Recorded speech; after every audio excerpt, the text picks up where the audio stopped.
So a college kid's dad dies, and he has to drop out and go home to run the family business. And the family business is 3 broken machine tools in a shed. That's the whole starting hand. No dead rich uncle, no secret inheritance, no mysterious mountain master. A dropout, a dead father, and a factory that is legally one room. His name's Li Wei. And a month after his dad Liu Hongbao wrapped his car around something and didn't walk away, Li Wei was standing in that room. Li Wei was standing in that shed, watching a farm tricycle full of aluminum railings cough black smoke out the gate, the single order he'd landed in 30 days. Profit, after materials and electricity, 3,000 yuan, about $400. Money's hard to earn and shit's hard to eat, the book says, and honestly, that's the most relatable a Xiangxia protagonist has ever been. Man inherited a dying workshop and a customer list that fled the second his father was in the ground. Then his phone buzzed. A high school classmate, Zhang Hao. "Yo bro, heard you took over the machine shop. School's got a model airplane contest. Can you weld me a fighter jet?" And Li Wei perked right up, because a paying customer who's still breathing is a paying customer. What style? No specific requirements, just needs to fly a few hundred meters and look cool so I can show off. And then Zhang Hao sent over pictures of concept renders of actual 6th-generation fighter jets. The White Emperor, the NGAD. The whole top-secret next-gen air superiority lineup ripped off the internet. Man wanted a toy. He sent reference images of the most classified aircraft on the planet as a mood board. Just needs to look cool. Buddy, those are the real ones. What size? What's the budget? Bigger the better, no budget limit, I'm loaded. And then, this is the part, Zhang Hao sent his credit card number and said, and I quote, "Buy the materials yourself. Nanomaterials, titanium alloys, stealth coating, whatever's usable." And Li Wei's reaction was the correct one. Stealth coating? What do you think this is, a paint store? Where would I even buy that? Because Zhang Hao comes from a military family, got into a military academy, his mom's a businesswoman, the kid is genuinely not short on cash. So Li Wei, seeing an unlimited card and a rich classmate, did what any of us would do. He quoted him. Processing fee, 2,000. No problem.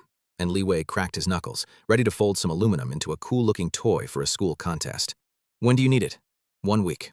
And that's the setup. A broke welder, a blank check, and a 1-week deadline for a glorified paper airplane. And then the universe, which has apparently decided this specific kid has suffered enough, rang a bell. Ding! Congratulations, host. You have obtained the Zenith Star Technology System. Binding. Binding successful. Zenith Star Technology System 1.0 online. Welcome. And a flood of knowledge, far exceeding the level of contemporary technology, poured into Li Wei's skull. He got dizzy. And then he came to. And then he was overjoyed. Forget a model airplane. I could build a spaceship.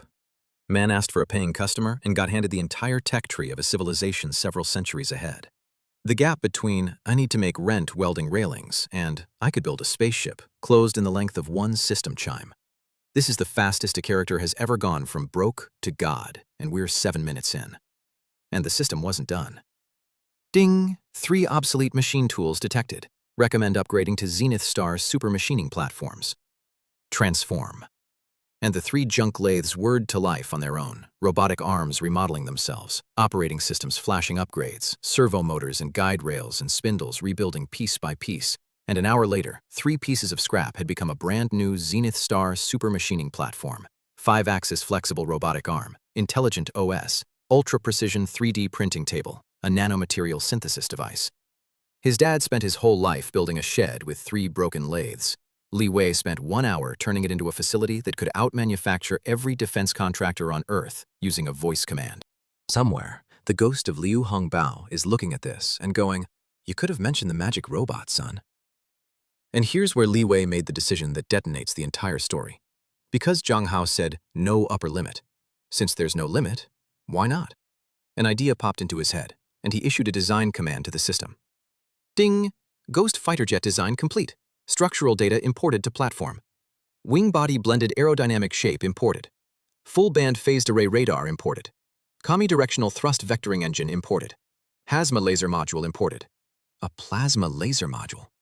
On the school contest model airplane, Zhang Hao asked for something that flies a few hundred meters and looks cool, and Li Wei, taking no budget limit as a personal challenge, designed a fully functional 6th-gen stealth fighter with a directed energy weapon. This is the single most catastrophic case of over-delivering in recorded history, and it's beautiful. Then he got on the phone to suppliers, his dad's old contacts, and started ordering. "Uncle Chen, Li Wei here.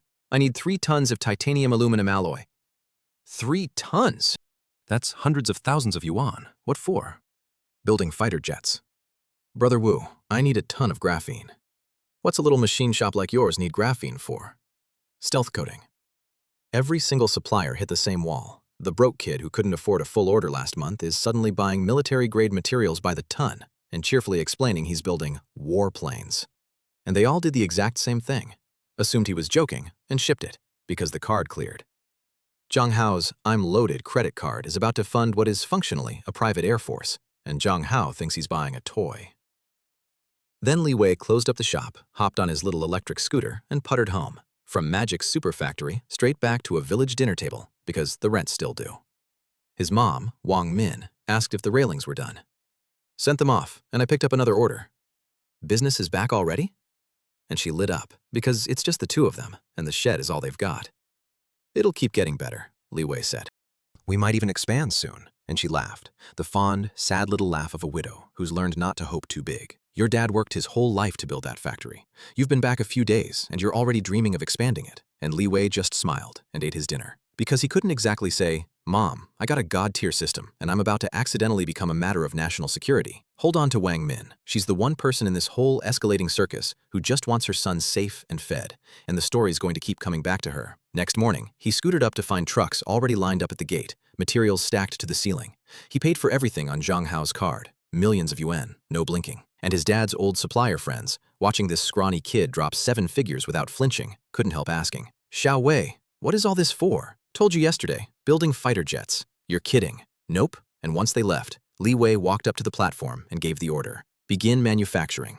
Ding. Ghost fighter jet manufacturing initiated. Vector engine blades. Fuselage skin. And the robotic arms started to dance, cutting, punching, drilling, one impossible component after another. 6 days of round-the-clock roaring in that shed. Day 1, evening. The first big component rolled off, a 4-meter omnidirectional vectoring engine, the beating heart of a fighter. Then the phased array radar, the plasma laser cannon, the synthetic aperture camera. One impossible part at a time, while Wang Min fretted at home that her boy was working himself sick, and Li Wei just smiled and said nothing. And on the afternoon of day 6, a colossal shape stood finished in the workshop. The Ghost Fighter. 18 meters long, wingspan 11.6, max takeoff weight 42 tons. Silver gray stealth coating, wing body blended lines, straight out of the future. This was not a model of a fighter jet. This was a fighter jet. A real, flying, laser-armed, radar-stealthed 6th-generation warplane sitting in a village machine shop, built for a school contest by a guy whose previous job was welding railings for $400. And Li Wei stood there admiring his own war crime and had exactly 2 thoughts. 1. Way cooler than the concept images. 2. Charging only $2,000 for this is highway robbery against myself. I'm bumping it to $3,000. Not a yuan less. Man built a 42-ton stealth fighter with a directed energy weapon, and his big financial move was to raise the invoice by 1,000 yuan, about $140. He maxed out a rich kid's card, building the F word of all fighter jets, and his sense of fair pricing landed on, $3,000 feels right. The economics of this man's brain are a national security issue in themselves. Then he called a heavy semi-trailer, the kind rated for tens of tons, and the driver looked at the enormous thing under a 3-color snakeskin tarp and asked what it was. A fighter jet. Model. That's a real big model. A fighter jet model. Technically the most honest lie ever told. It is a fighter jet, and it is being entered as a model, so he's not even wrong, he's just committing fraud against reality itself. Snakeskin tarp over a stealth fighter, rolling down the highway to a school contest. Nobody driving past had any idea they were being overtaken by an air force. Destination, per the pass Zhang Hao sent, the National Defense Academy of Xia. Because Zhang Hao's at a military academy, which means the school Iterate Academy, which means the school model airplane contest is happening on a base full of actual aviation experts and colonels. Li Wei is about to unload a functioning warplane in the one place on Earth guaranteed to notice. 3 hours later, semi at the academy gate, pass scanned, in. Li Wei gawked around like the boy he is, every guy dreams of the uniform, and unloaded the Ghost right in the middle of the parade ground where tomorrow's contest would run. Job done. And then, settling up with the driver, card declined. Zhang Hao's 10 million yuan credit limit, maxed. Li Wei had genuinely spent the entire thing on titanium and graphene and stealth coating, and had to pay the trucker out of his own broke pocket. He built the man a fighter jet and had to cover shipping. This is the worst business deal in history from Li Wei's side, and he still thinks he's the one being generous at $3,000. Past midnight, home, one text to Zhang Hao, and he was asleep before his head finished hitting the pillow. Meanwhile, Zhang Hao's morning. He woke up to two texts, one from Li Wei. Goods are on the playground. Activation code, 8 ones. Great, the model arrived. Wait, activation code? A model airplane needs a startup password? The other text was from his bank. Mr. Chin, your card ending XXXX has hit its limit. Please pay promptly. And Zhang Hao froze and then launched off the bed. Because that card had a 10 million limit, and it was gone. What kind of model airplane costs 10 million yuan? And he called Li Wei, who was fast asleep and didn't so much as twitch. And the phone rang and rang into the void, and Zhang Hao's brain arrived at the natural conclusion. This kid took my 10 million and ran. You can run, buddy, but I know where you live. So Zhang Hao got dressed and stormed to the playground to at least see the damage, and it was already packed. Every group fussing over their model planes, cameras rolling, a row of judges seated at a table. And Zhang Hao pushed through, vaguely noticing some big tarped thing in the middle of the field, not for 1 second imagining it was his, and got waved down by his group. His teammates, Lin Xiaoyun, Ponytail, Cano, all youthful energy, and Xu Mingde had one question. You said you were handling our group's model. Where is it? And Zhang Hao scratched his head and looked around and saw nothing, and his stomach dropped, because he was pretty sure he'd just been robbed of 10 million and left holding an empty runway. And the contest was serious. The chief judge was Gao Jian, director of aeronautical science, a full colonel, one of the top aviation experts in all of Xia.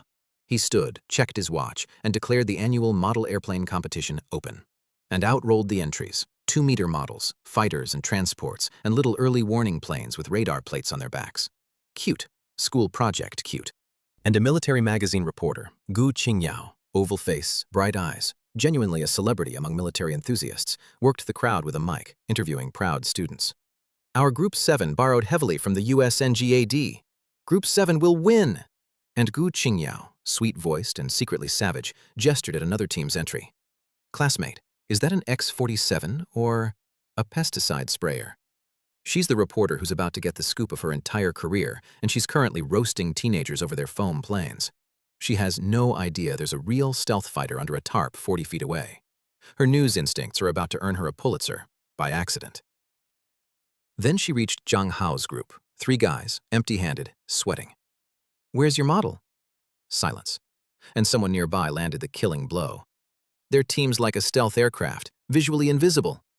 And the whole crowd howled, and Lin Xiaoyun and Xu Mingde wanted to sink into the earth, and Zhang Hao stood there glaring at his dead phone.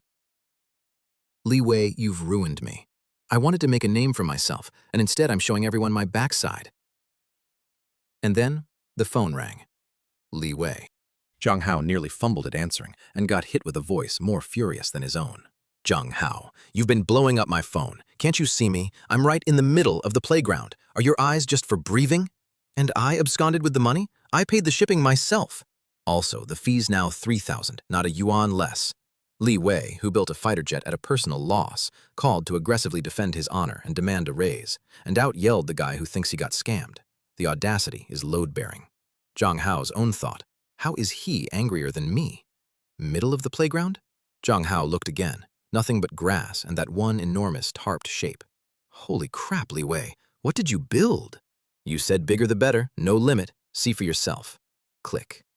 And Zhang Hao strode toward the snakeskin tarp, Xu Mingde and Lin Xiaoyun on his heels, and Gu Qingyao fell in behind them with her cameraman, because a reporter's nose knows, and hers was screaming that something enormous was about to come out from under that cloth. Lin Xiaoyun, staring at the bulk of it. Does your classmate even know what a model airplane is? He didn't just weld a giant wooden frame, did he? Gu Qingyao, out of patience. Is this your model? It's huge. Wood? Cardboard? Let's open it. And Zhang Hao gritted his teeth. Dead either way, no turning back. Untied the rope and pulled. Swish. The tarp dropped. And a colossal silver-gray shape loomed up into the sun.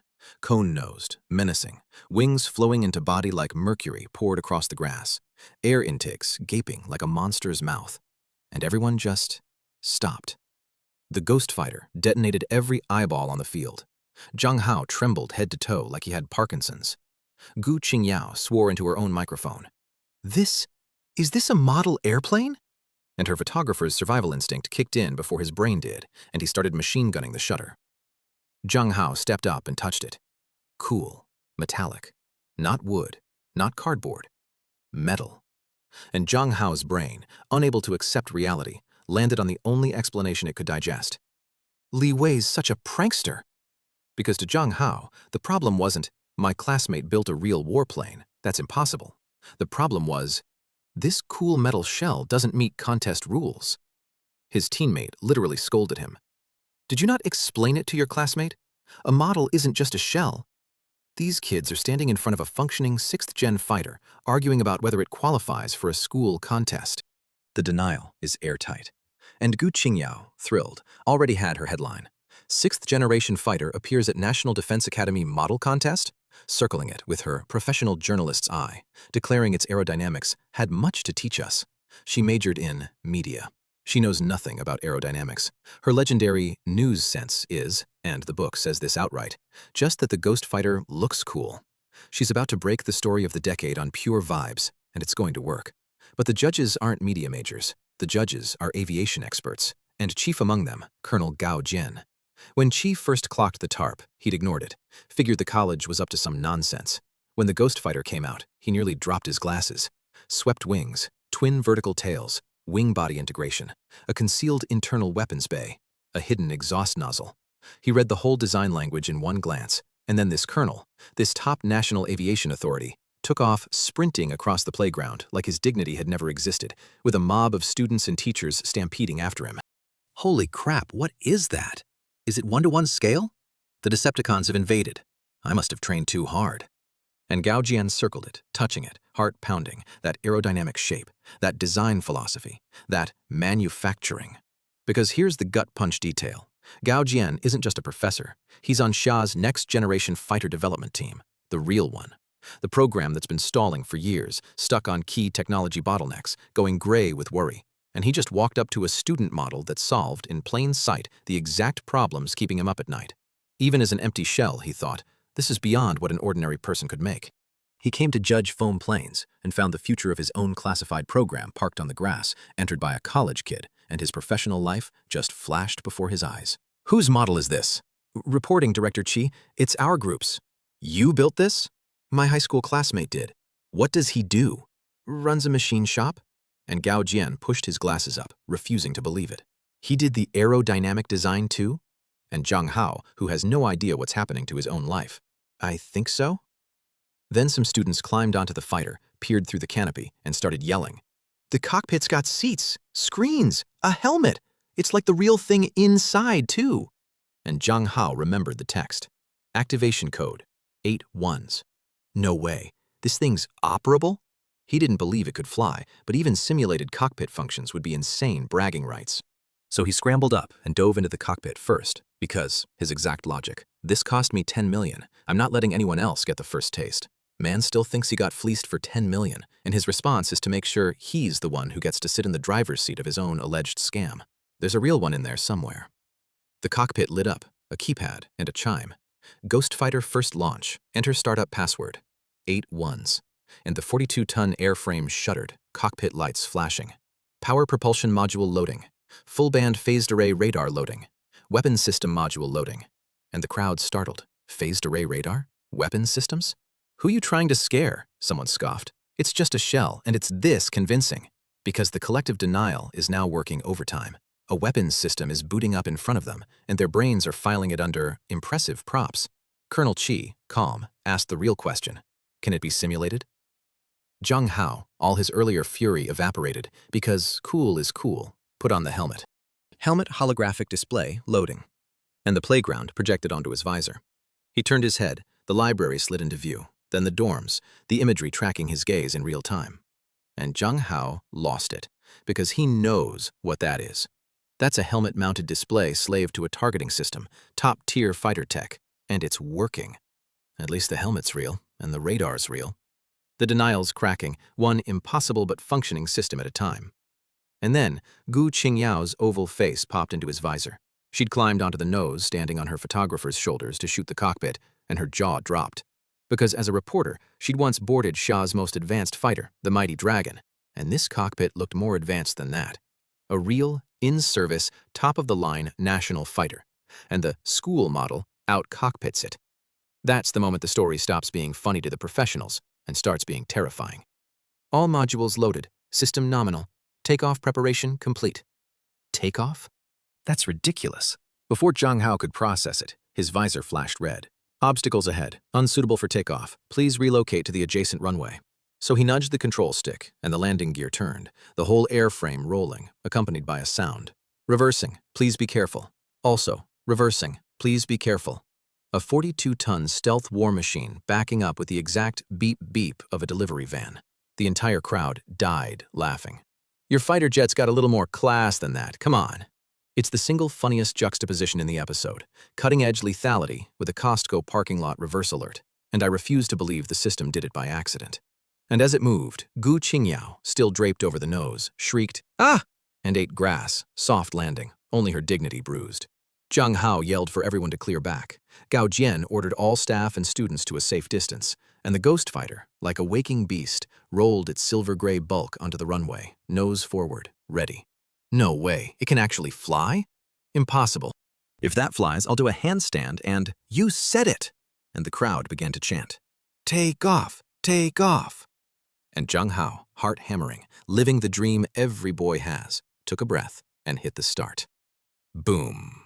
A tremendous roar, the airframe shaking, and the chrysanthemum petal vector nozzle twisted downward and spat blue flame. And that stunned the last skeptic into silence. Because you can fake a shell, you cannot fake a running afterburner. Is that a real engine? Is that a prototype stolen from the 6XX program? And Colonel Gao Jian felt the exhaust heat wash over his face and finally fully understood. This is not a model, not a decoration. It's a real fighter jet. And a real fighter jet is exactly the problem, because they don't just fly whenever you feel like it. "Stop! Do not take off!" Gao Jian bellowed, waving his arms from the runway edge. Zhang Hao heard none of it. Zhang Hao was fired up, headset on, watching the command readouts scroll, living his entire childhood fantasy in real time. And even if he'd heard, he wasn't stopping. He pushed the stick, the ghosts surged, and the crowd screamed. "The runway's too short! We're gonna hit the dorms!"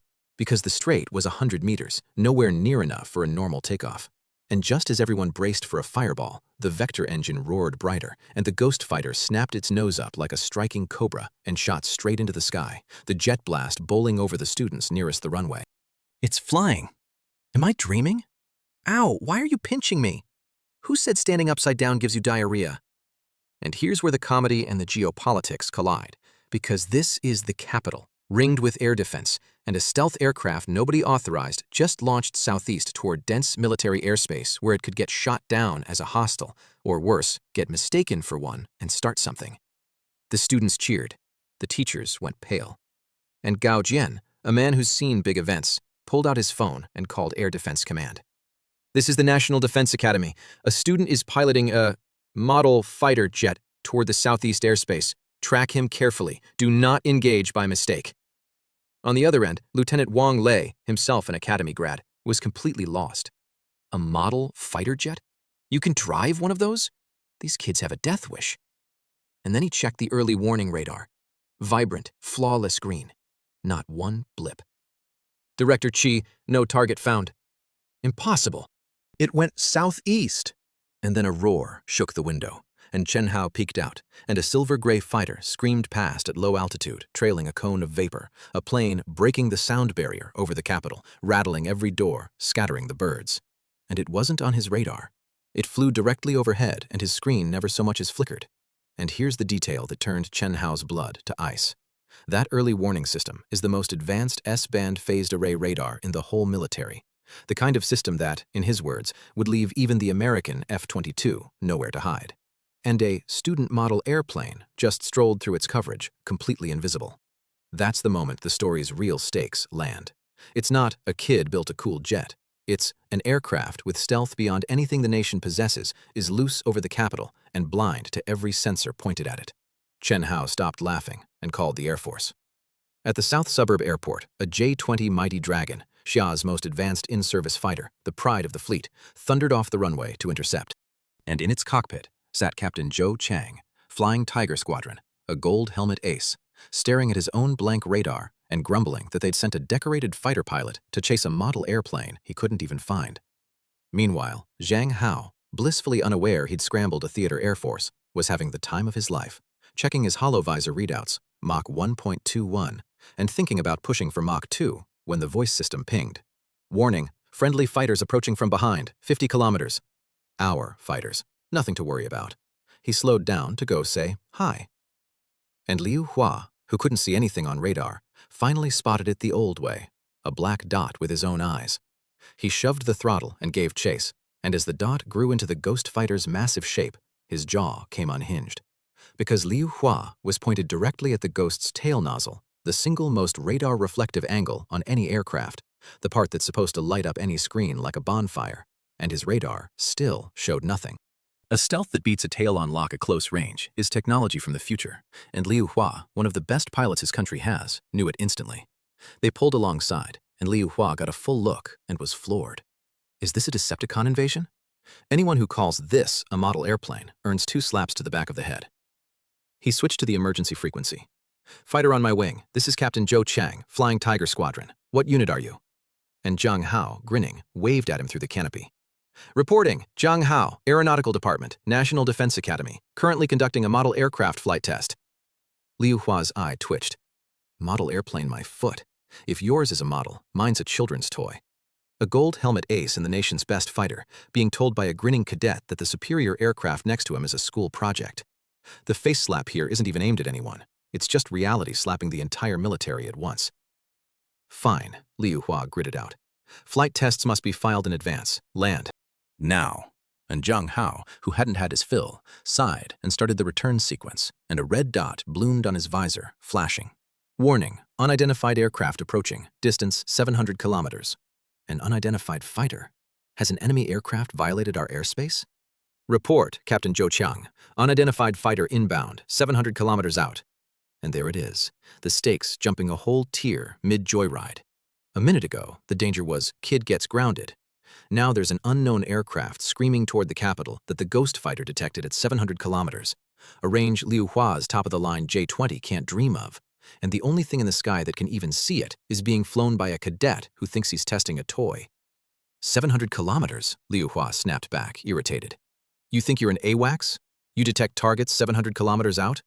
I really did, Zhang Hao said, wounded. It's 680 now, and moving fast.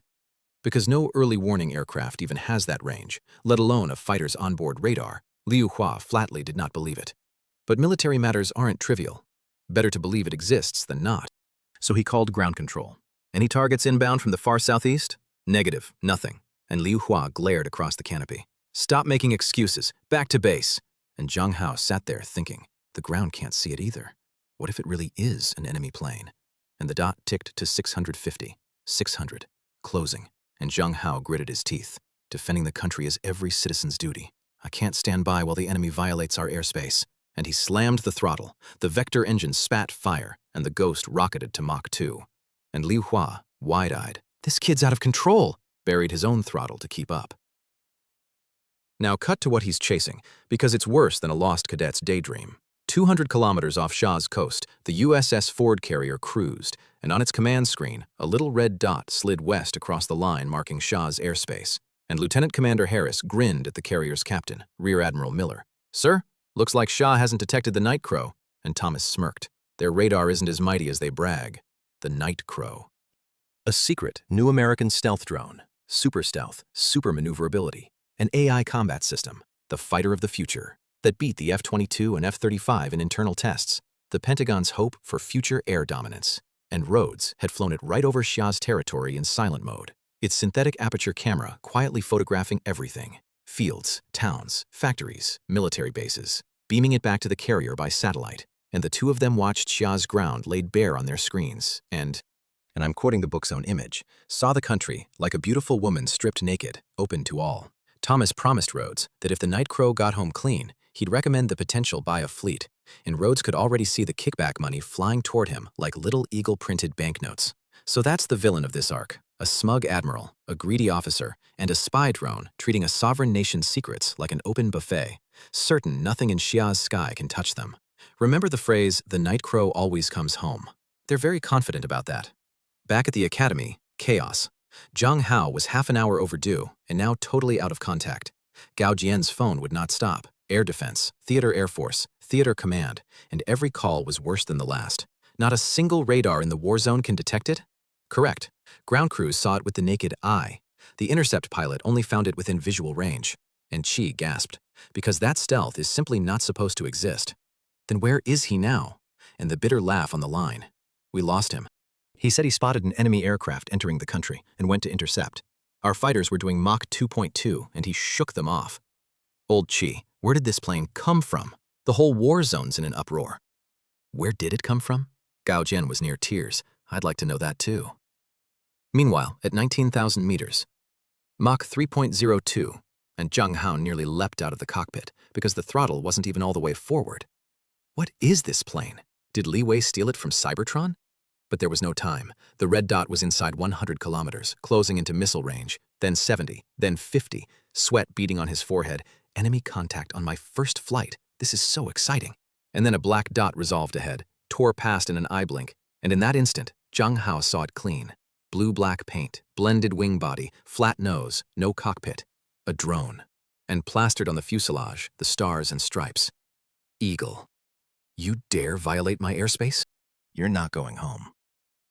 With the American J-20, his own side, closing behind him, Zhang Hao barked a command. Turn around, get on target. And the ghost fighter snapped its nose vertical, Cobra maneuver, braking in midair. And then the omnidirectional vector engine swung the tail around in a move the book straight up calls a drift, spinning the entire airframe 180 degrees while nearly hanging motionless in the sky. And just as it was about to stall and drop, boom, the engine roared and flung it forward through the sound barrier, the G-load nearly blacking Zhang Hao out. And when his vision cleared, he was sitting right behind the Night Crow. A stealth drone that beat the F-22 in tests, and a cadet on his maiden flight just outflew it into a tail chase with a mid-air handbrake drift. Because it was never about the pilot. Li Wei built a plane so far ahead that a panicking first-timer could pull maneuvers no ace on Earth has hardware for. And on the USS Ford, gasps, the Night Crow's forward camera had caught the ghost fighter blowing past. Thomas, was that a Chinese fighter? Rhodes, seems so. Thomas frowned. They've been spotted. But Rhodes stayed smug. Doesn't matter. Beyond stealth, the Night Crows got super maneuverability and an AI combat system. Even their best J-20 is no match. And Thomas, more cautious. It's their home turf. No matter how good the Night Crow is, it can't survive hundreds of Northern Theater fighters. Mission's done. Bring it home. Bring it home. They issued the return command. The Night Crow turned for the coast, its handlers certain it was untouchable. And directly above it, 10 meters up, sat a cadet with an idea. Because Zhang Hao climbed the ghost fighter until it sat right on top of the Night Crow's back and glanced down at the enemy drone and got a truly stupid grin. And then he opened the fuel dump. A waterfall of jet fuel poured down out of the ghost's tail and drenched the Night Crow head to tail. The Pentagon's invisible fighter of the future, its billion-dollar super stealth spy drone, turned into a soaking, dripping wet crow. Not shot down, not even scratched, just baptized, from above, on camera. By a college kid treating a national security incident like a middle school prank. And it just so happened that Liu Hua, in his J-20, finally caught up in time to witness the enemy drone get hosed down, and could only stare, dumbfounded. Damn, this kid really knows how to play. Meanwhile, on the USS Ford, the operator had just sent the "come home" command to the Night Crow, completely unaware that home was now going to arrive smelling like a gas station. On the USS Ford, the return command had just gone out when the screens smeared yellow and blurred. What is that, bird poop? No, it's liquid. It's fuel. It's the Shah Air Force. Panic. Did they attack us? Not yet. Flight attitude's still normal. And Thomas went dark-faced. Turn back. Get the Night Crow out of Shah airspace at top speed. And the Night Crow, head dripping with jet fuel, snapped into a gorgeous inverted loop and rolled out into a clean 180. A flawless somersault escape so crisp that even Liu Hua, watching, shouted, "Bravo!" Because, give the devil his due, that drone can move. Trying to run? Zhang Hao thought. Don't even think about it.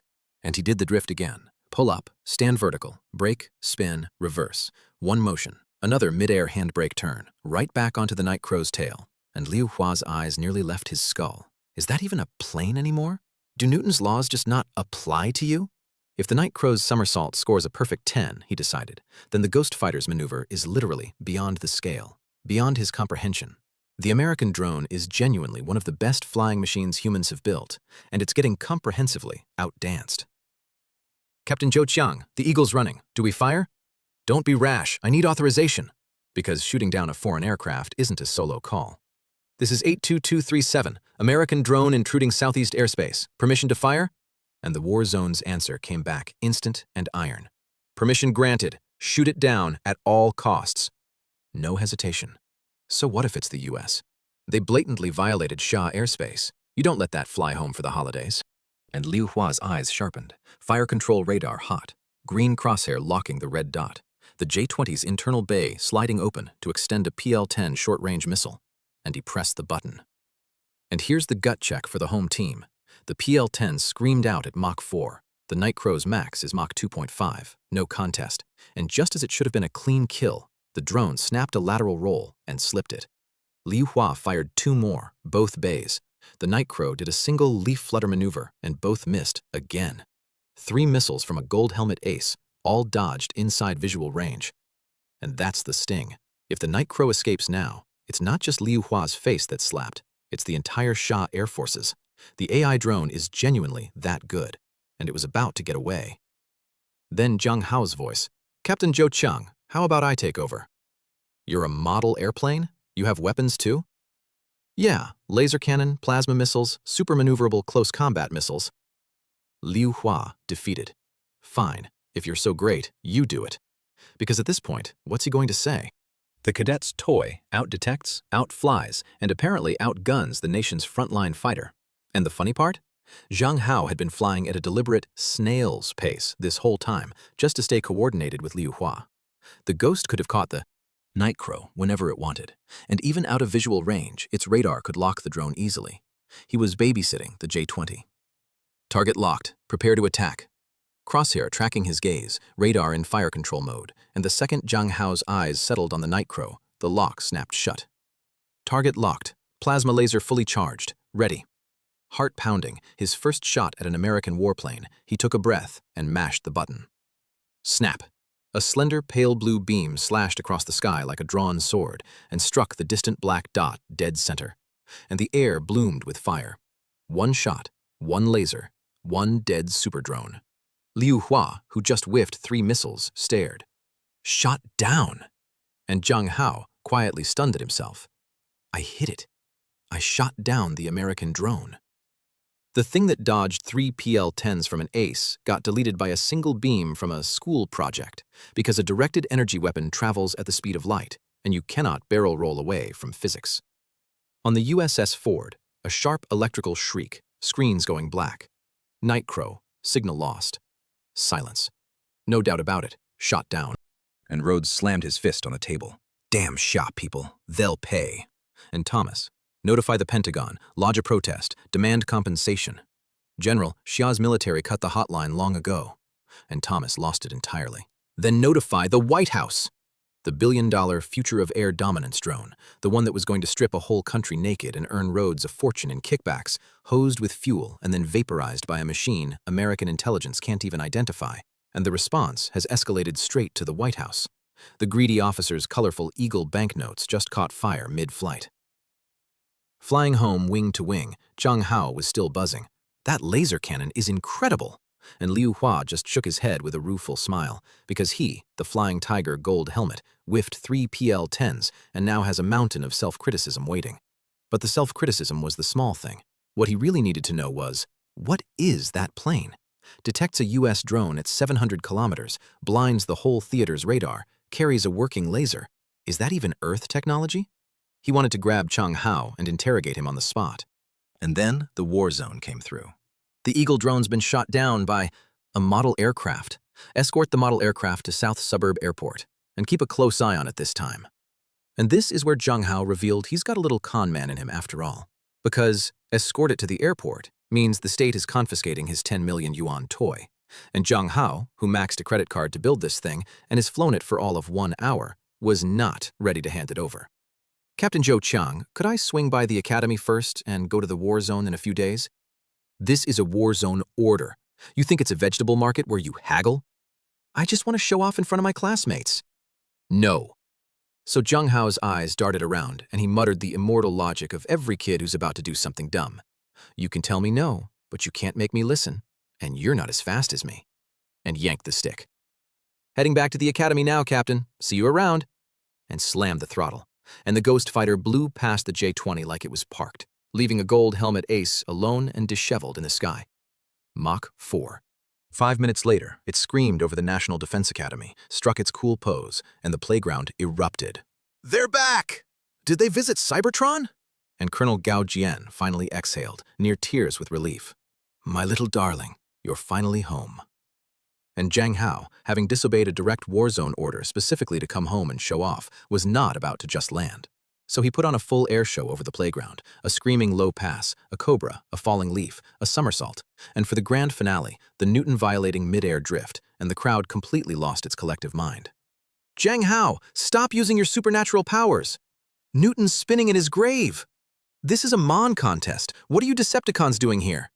And Colonel Gao Jian's glasses fell off his face and shattered on the ground. This isn't scientific. Then Zhang Hao landed, hopped out to swarming adulation, got so overwhelmed he tried to walk with both feet going opposite directions and nearly fell over, and the crowd howled again. Man flew a maneuver that broke physics and then couldn't operate his own legs. Peak cool speedrun ending in a faceplant. The Ghost Fighter is flawless. Its pilot is 13% duct tape. And then came the question everyone wanted. Who built this? And Zhang Hao, hand on heart, told the truth that nobody could swallow. My high school classmate, Li Wei. I asked for a model airplane, and he built a fighter jet. Maxed out my 10 million card doing it. I'm not letting that kid get away with it. 10 million yuan on a credit card. And Gu Qingyao, notebook out.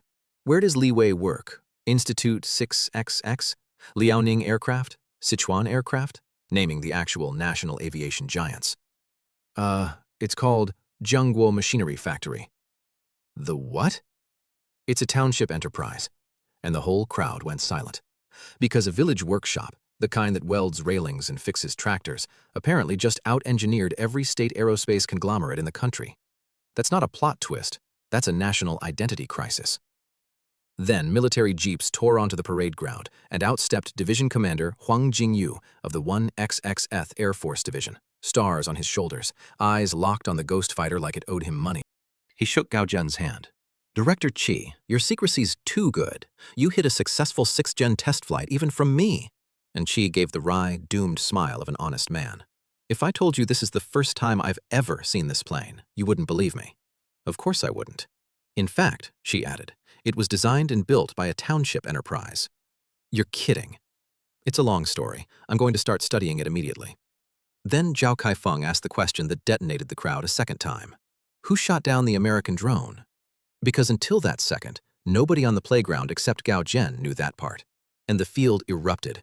Holy crap! In stereo, as Zhang Hao snapped to attention and saluted, and Zhao Kaifeng immediately chewed him out for ditching the war zone escort to come home and showboat. You think this plane is yours? Sir, it really is mine. And the military clamped down fast. Gu Qingyao tried to interview her way in, and Gao Jian shut it. This fighter may involve major technical secrets. The field's under martial law. No one approaches. Soldiers cordoned the Ghost Fighter, the snakeskin tarp went back over it, and Qi announced he'd already called in Elder Shu to bring the 6th-gen task force. Zhang Hao got marched to a conference room to explain everything, and Gu Qingyao got told, flatly, she could not sit in, at which point she puffed up her cheeks like an angry squirrel and made a private vow. You won't let me listen? Fine. It's just a Jiangguo machinery factory. I'll find it myself. And she searched it, and got 100 companies with the same name, because Jiangguo is the John Smith of Chinese factory names. So she rolled her eyes, dialed her father, and deployed the ultimate weapon. Dad, help me look up a guy named Li Wei.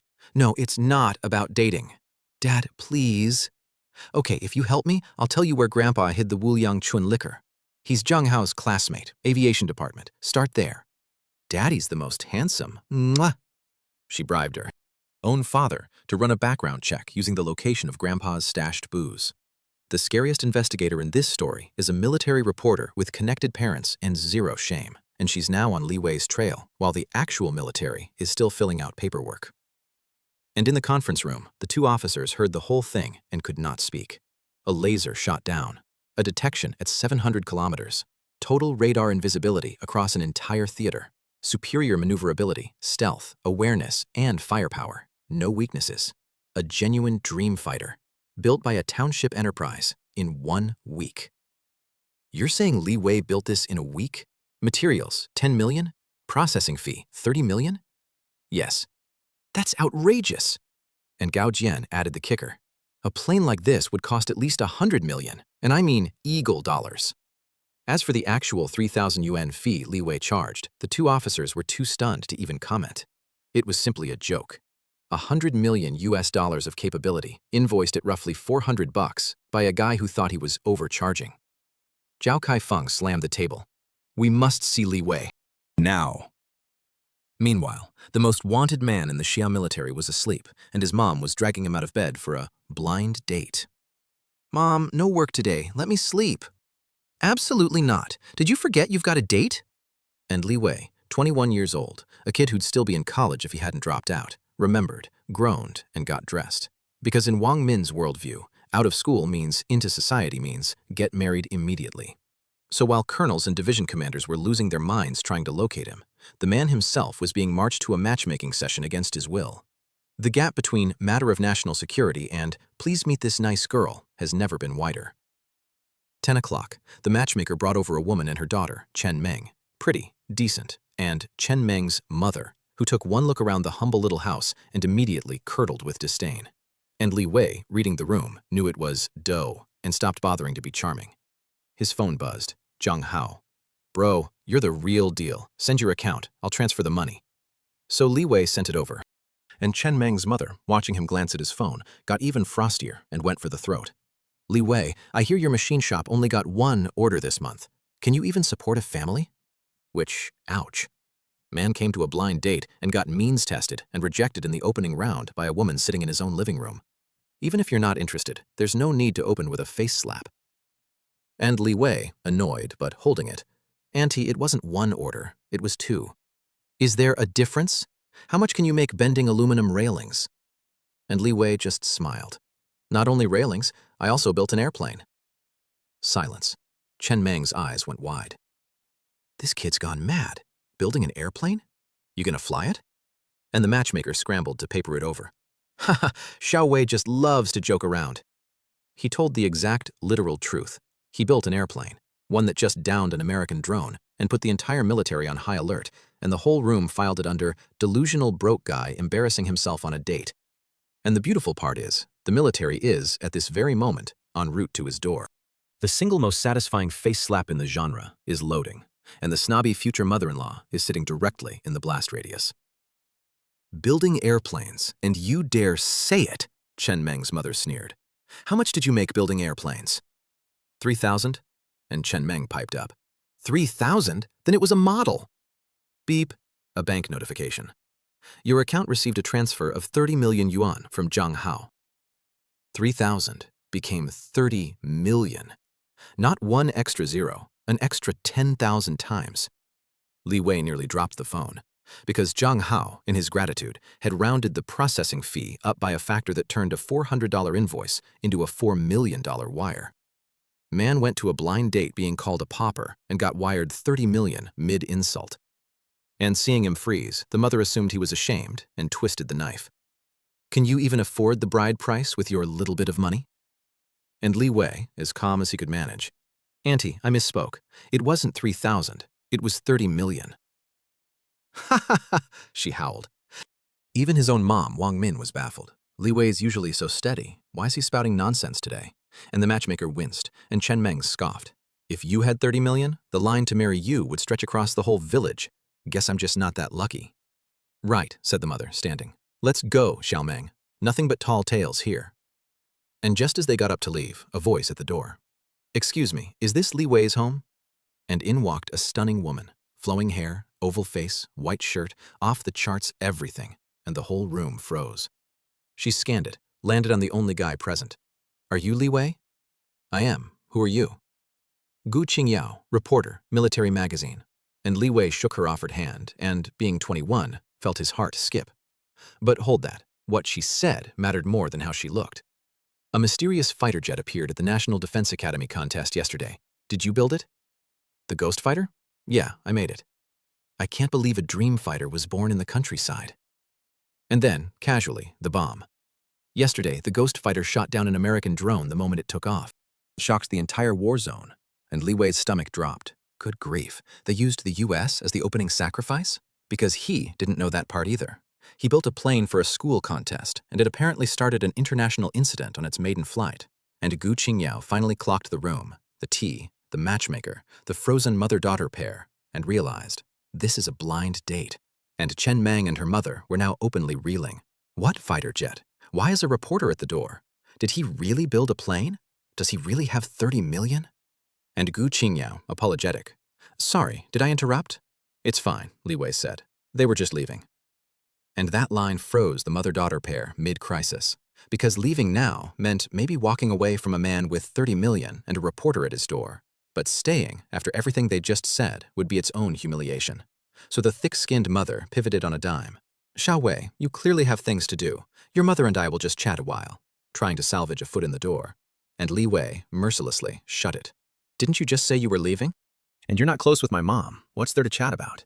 No mercy. The woman who means-tested him in his own living room got shown the door by the guy she'd written off as unable to afford a bride price. That's the face slap, and he didn't even raise his voice. Then, breaks outside, voices. Does Li Wei live here? And Li Wei went out to a courtyard filling with people, uniforms and civilian clothes both. Zhang Hao shoved through and grabbed him. Old classmate, you've really made it. You actually built a plane. Isn't that what you wanted? Bigger the better, no limit. You got the 30 million fee, right? Got it. And Chen Meng and her mother, standing right there, petrified. Because there it was, confirmed out loud by an outside witness. The 30 million is real. And then Zhang Hao kept going. Material costs must be several hundred million. You've spent a ton of your own money. I'm raising funds to cover it. And Li Wei's own mom nearly fainted, because her broke son had apparently just moved hundreds of millions of yuan, without mentioning it, over dinner. And then Zhang Hao led Li Wei to a distinguished old man with graying temples, and Li Wei nearly jumped. Elder Shu, senior academician, national treasure-level expert, the leading figure in Sha's 6th-generation fighter program. Hello, Li Wei. Elder Shu, I never dreamed I'd meet you. I'm so excited. And the old man laughed. Then we're even. I saw your ghost fighter yesterday and nearly had a heart attack from excitement. A living legend of national defense just told a village welder that his creation gave the legend a near cardiac event. And there were more. A division commander, an academy director, faces that show up on national TV, and every single one of them there, in a dirt courtyard, to shake the hand of the guy who, 10 minutes ago, was being told he couldn't afford a wedding. Gu Qingyao breezed over to greet the brass too, and Zhao Kaifeng blinked. Reporter Shen, how are you faster than us? And she raised an eyebrow, proud. A reporter needs a keen nose and quick feet. She beat the actual military to the target using her dad and the location of Grandpa's liquor. Respect. And the snobby mother-daughter got their full reckoning. Because as everyone loaded up to head to the factory, Chen Meng's mother suddenly grabbed Wang Min with enormous warmth. Sister Huiyun, Xiao Wei is such a remarkable boy, all thanks to your wonderful parenting. I really think he and Xiao Meng are a perfect match. Let's just settle it. A 180-degree turn at the speed of a vector engine. The woman who wouldn't let her daughter give Li Wei a phone number is now trying to lock down the engagement. And Wang Min, honest but not stupid, had watched a division commander let her son board the vehicle first, and did the math. My son's made it. 30 million now, hundreds of millions coming. The market's changed. Prices are up. She took one more look at Chen Meng and thought, no, it should be someone like reporter Shen. Mom's already got a plan, and it does not include the family that just insulted her boy. At the factory gate, everyone piled out and froze in front of a slogan painted bold across the wall. Our factory specializes in aircraft carrier manufacturing, nuclear submarine repair, missile polishing, satellite dust removal, and space station refurbishment. And a delegation of the nation's top defense scientists just stood there reading it with very strange expressions. Gu Qingyao cackled. Who's the idiot who wrote this? And Li Wei covered his face.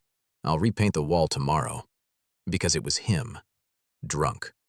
A few beers and a burst of mischief the night before, and now a National Treasure academician is reading missile polishing, satellite dust removal off his wall.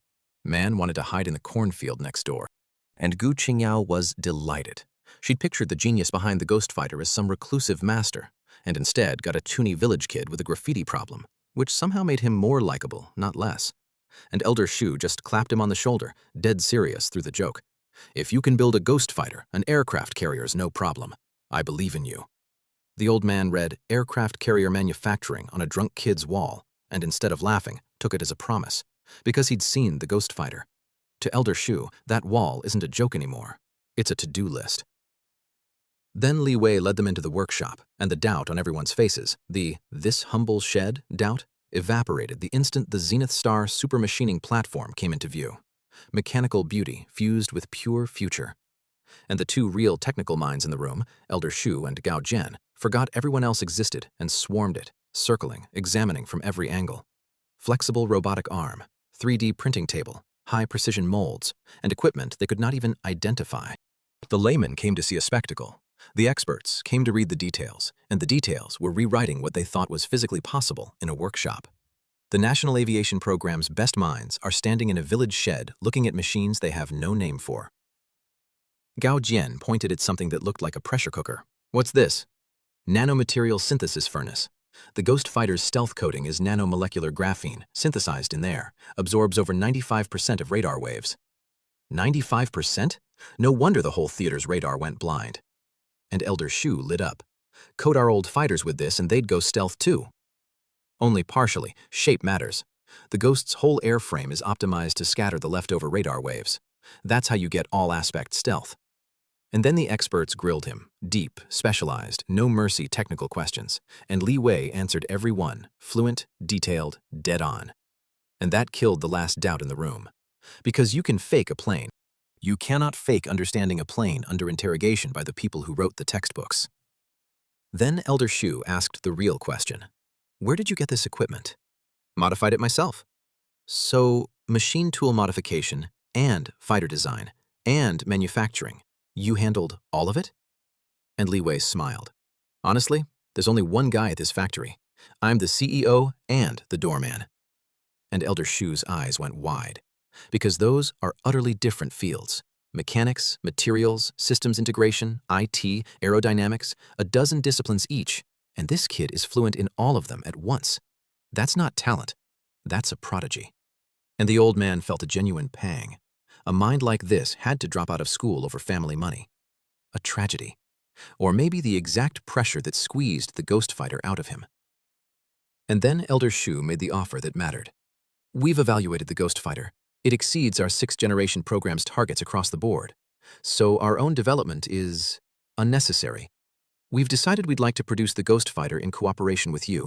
What do you say? Elder Shu, cooperative production's probably not necessary. And the room's faces fell. Gu Qingyao's eyes went wide. You won't share the technology? And Elder Shu jumped in fast. The price is negotiable, because they thought he was clutching his secrets. And then Li Wei clarified, and it landed like a bomb. Look around, a few machines. This place can't mass produce anything.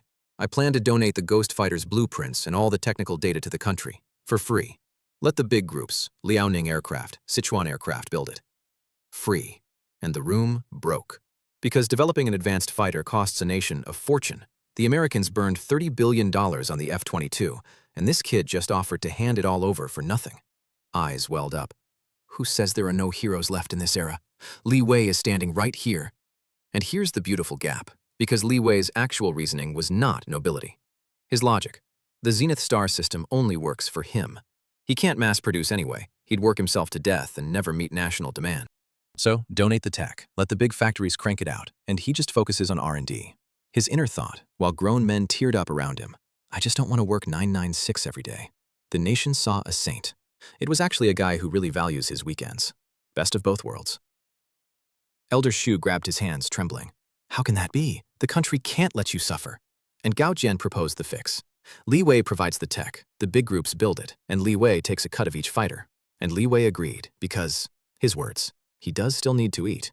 I'll take 1%. Too little, at least 10%. Fine, let's bump it. 1.1%. At least 9.9%. They haggled him upward, the buyer fighting to pay him more, and settled at 2%. Which sounds small until you remember each fighter costs a fortune. Li Wei just became a future billionaire by trying to lowball himself out of generosity. Man donated a $30 billion technology, tried to charge 1% out of guilt, got argued up to 2, and accidentally set himself up for life. The most Li Wei way to get rich? By insisting he doesn't want to.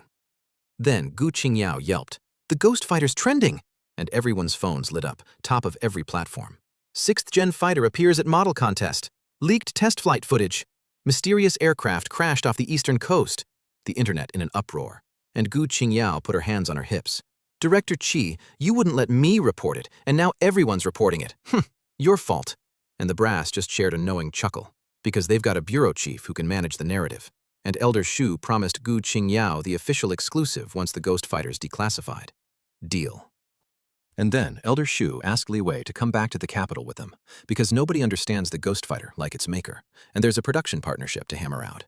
Li Wei settled his mom, packed a bag, plugged the Zenith Star system into his laptop, dumped all the Ghost Fighter data onto a single USB drive, and rode to Beijing. At a secret base outside the city, in a hidden hangar, the Ghost Fighter stood silent and silver like a resting assassin, technicians crawling all over it. And Li Wei just handed Elder Shu the USB. "This is all the technical data for the Ghost Fighter." And Elder Shu's face changed completely, and he took that thumb drive with trembling hands like it weighed a ton, because it did. A stick of plastic worth an incalculable fortune, holding technology enough to shift the military balance of the entire world, passed over as casually as sharing a photo. Zhao Kaifeng and Gao Jian went dead serious just looking at it. Then Li Wei said the thing that kicks off the next disaster. Data only tells you the specs. To test the Ghost Fighter's real combat ability, you need a live exercise. Zhao Kaifeng perked right up. "A combat exercise? Yes, everyone's dying to test the new bird," and asked who'd pilot it. Zhang Hao. "Me!" Gao Jian glared. "You're a student. Sit down. One incident wasn't enough?" And Li Wei, "Easy. I'll fly it." Everyone stared. "You can fly?" "Probably."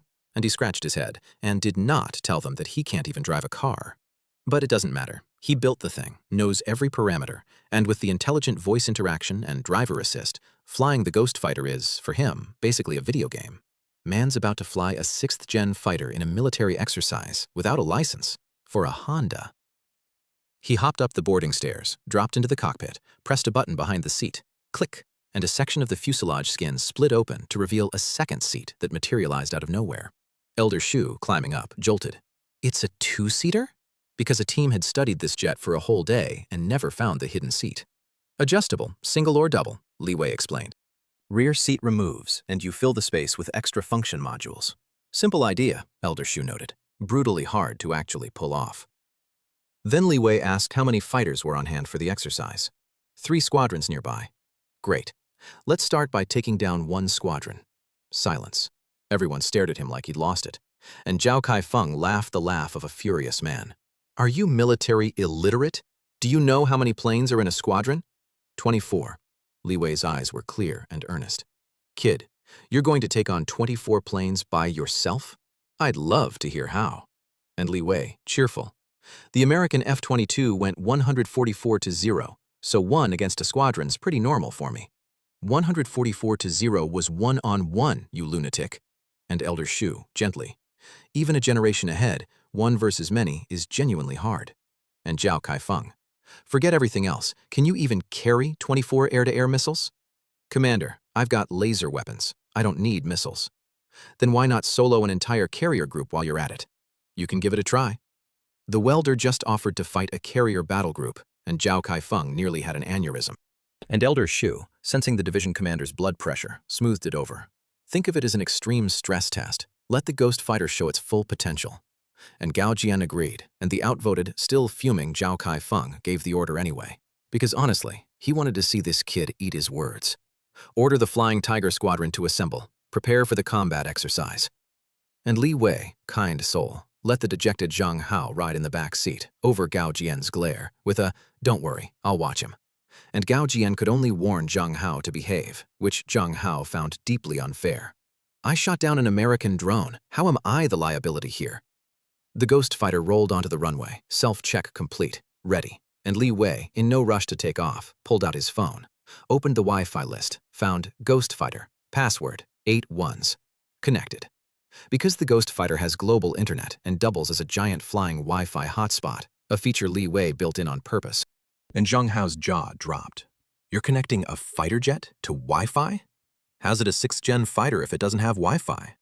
You should have said so. I'd have grabbed my phone from downstairs. Next time, we're taking off. Man weaponized a warplane, and his proudest feature is the mobile hotspot. Then he hit start, blue flame, and like a grizzled veteran, he accelerated, pulled up, and lifted off after just 70 meters of runway. And the ground crew went speechless, because that ultra-short takeoff is impossible. Gao Jian, Elder Shu, on a carrier that wouldn't even need a catapult. Right, with the Ghost Fighter, we'll have to redesign the 006. The kid's takeoff run just rewrote the nation's next aircraft carrier program. He wasn't trying to. It just happened, the way everything in this story just happens to Li Wei.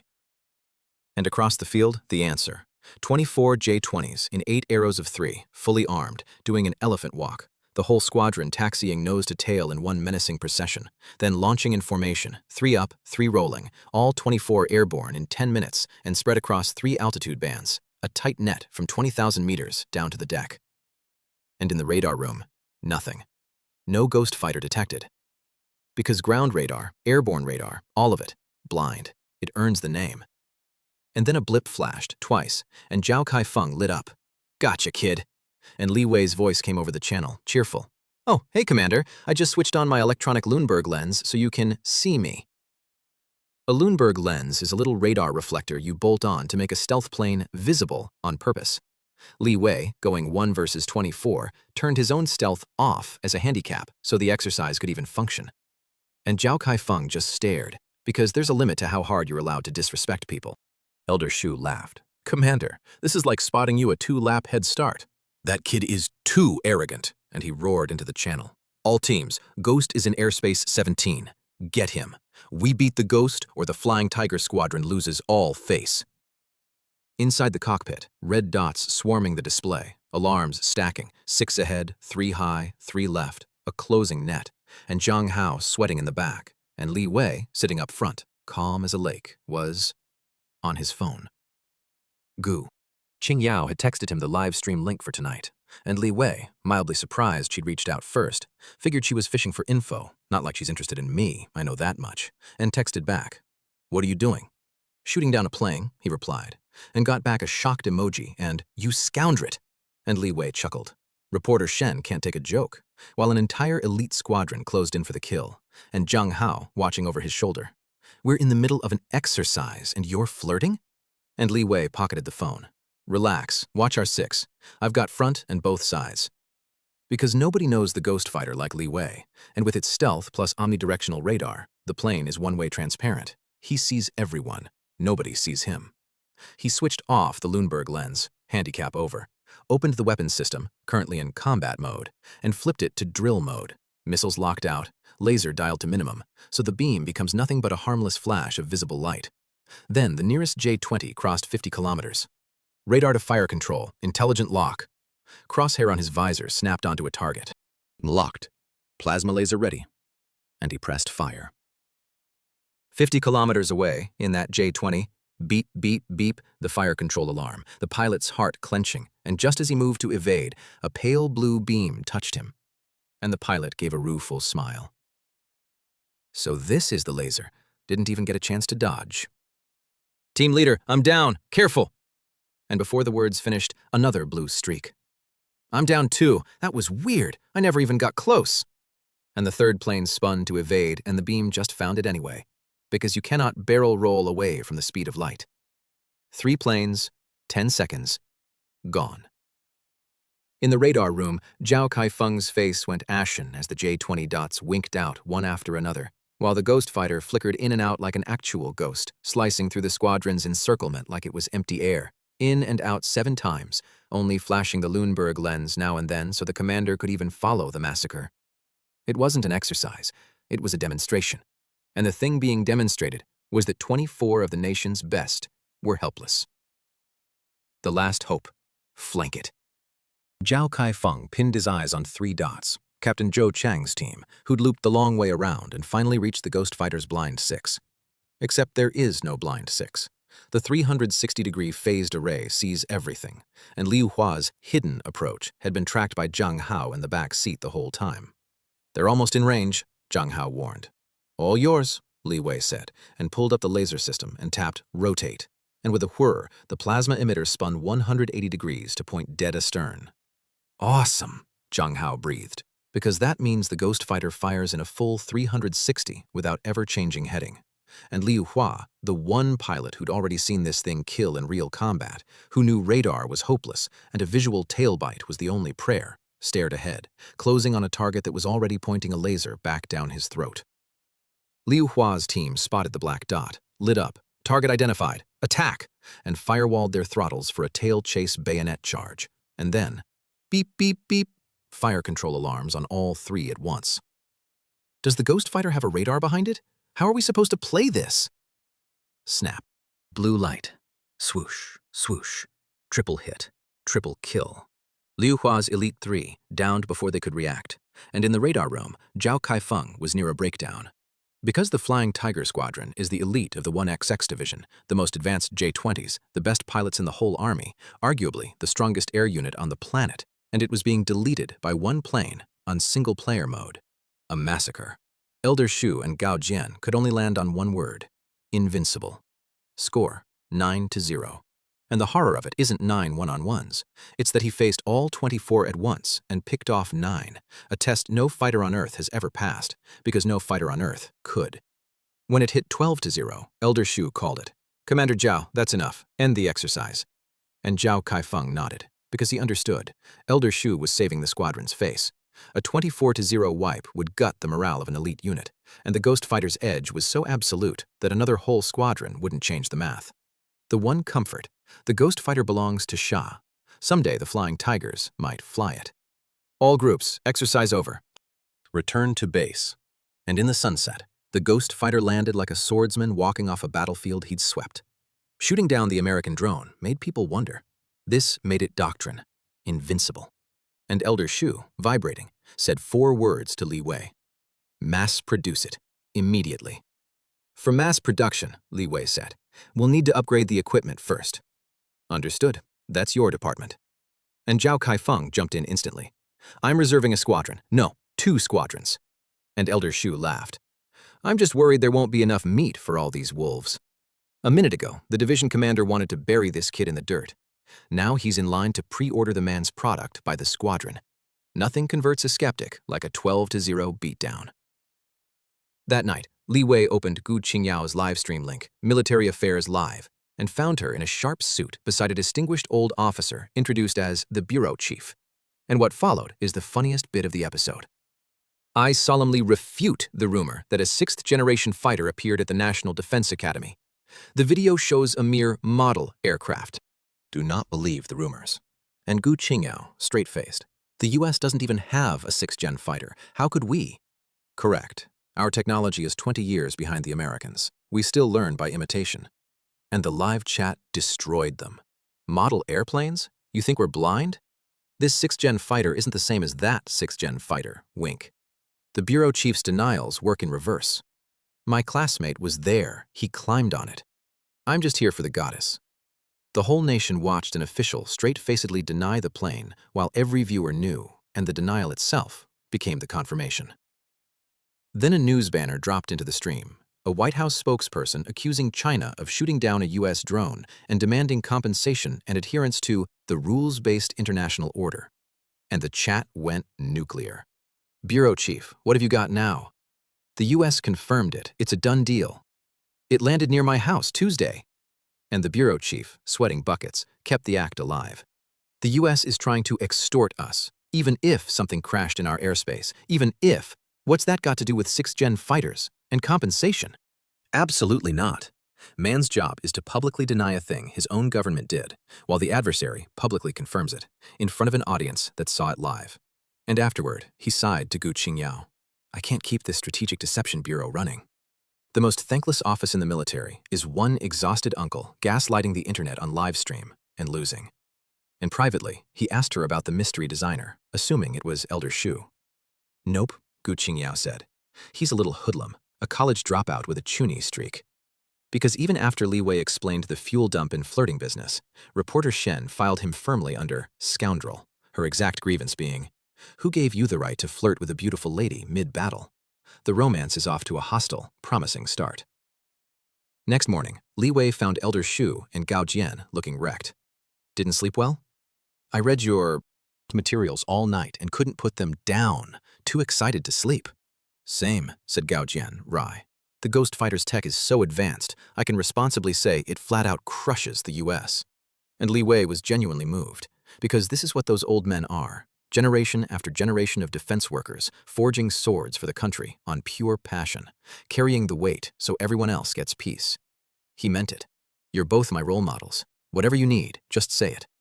The plan, rather than overload the big factories, build a new production line just for the Ghost Fighter. "I'll have the production line blueprints ready by tomorrow." Tomorrow? And the two experts froze, because a fighter production line is a months-long undertaking minimum, and this kid just quoted 1 day. "Steady, you can't rush this."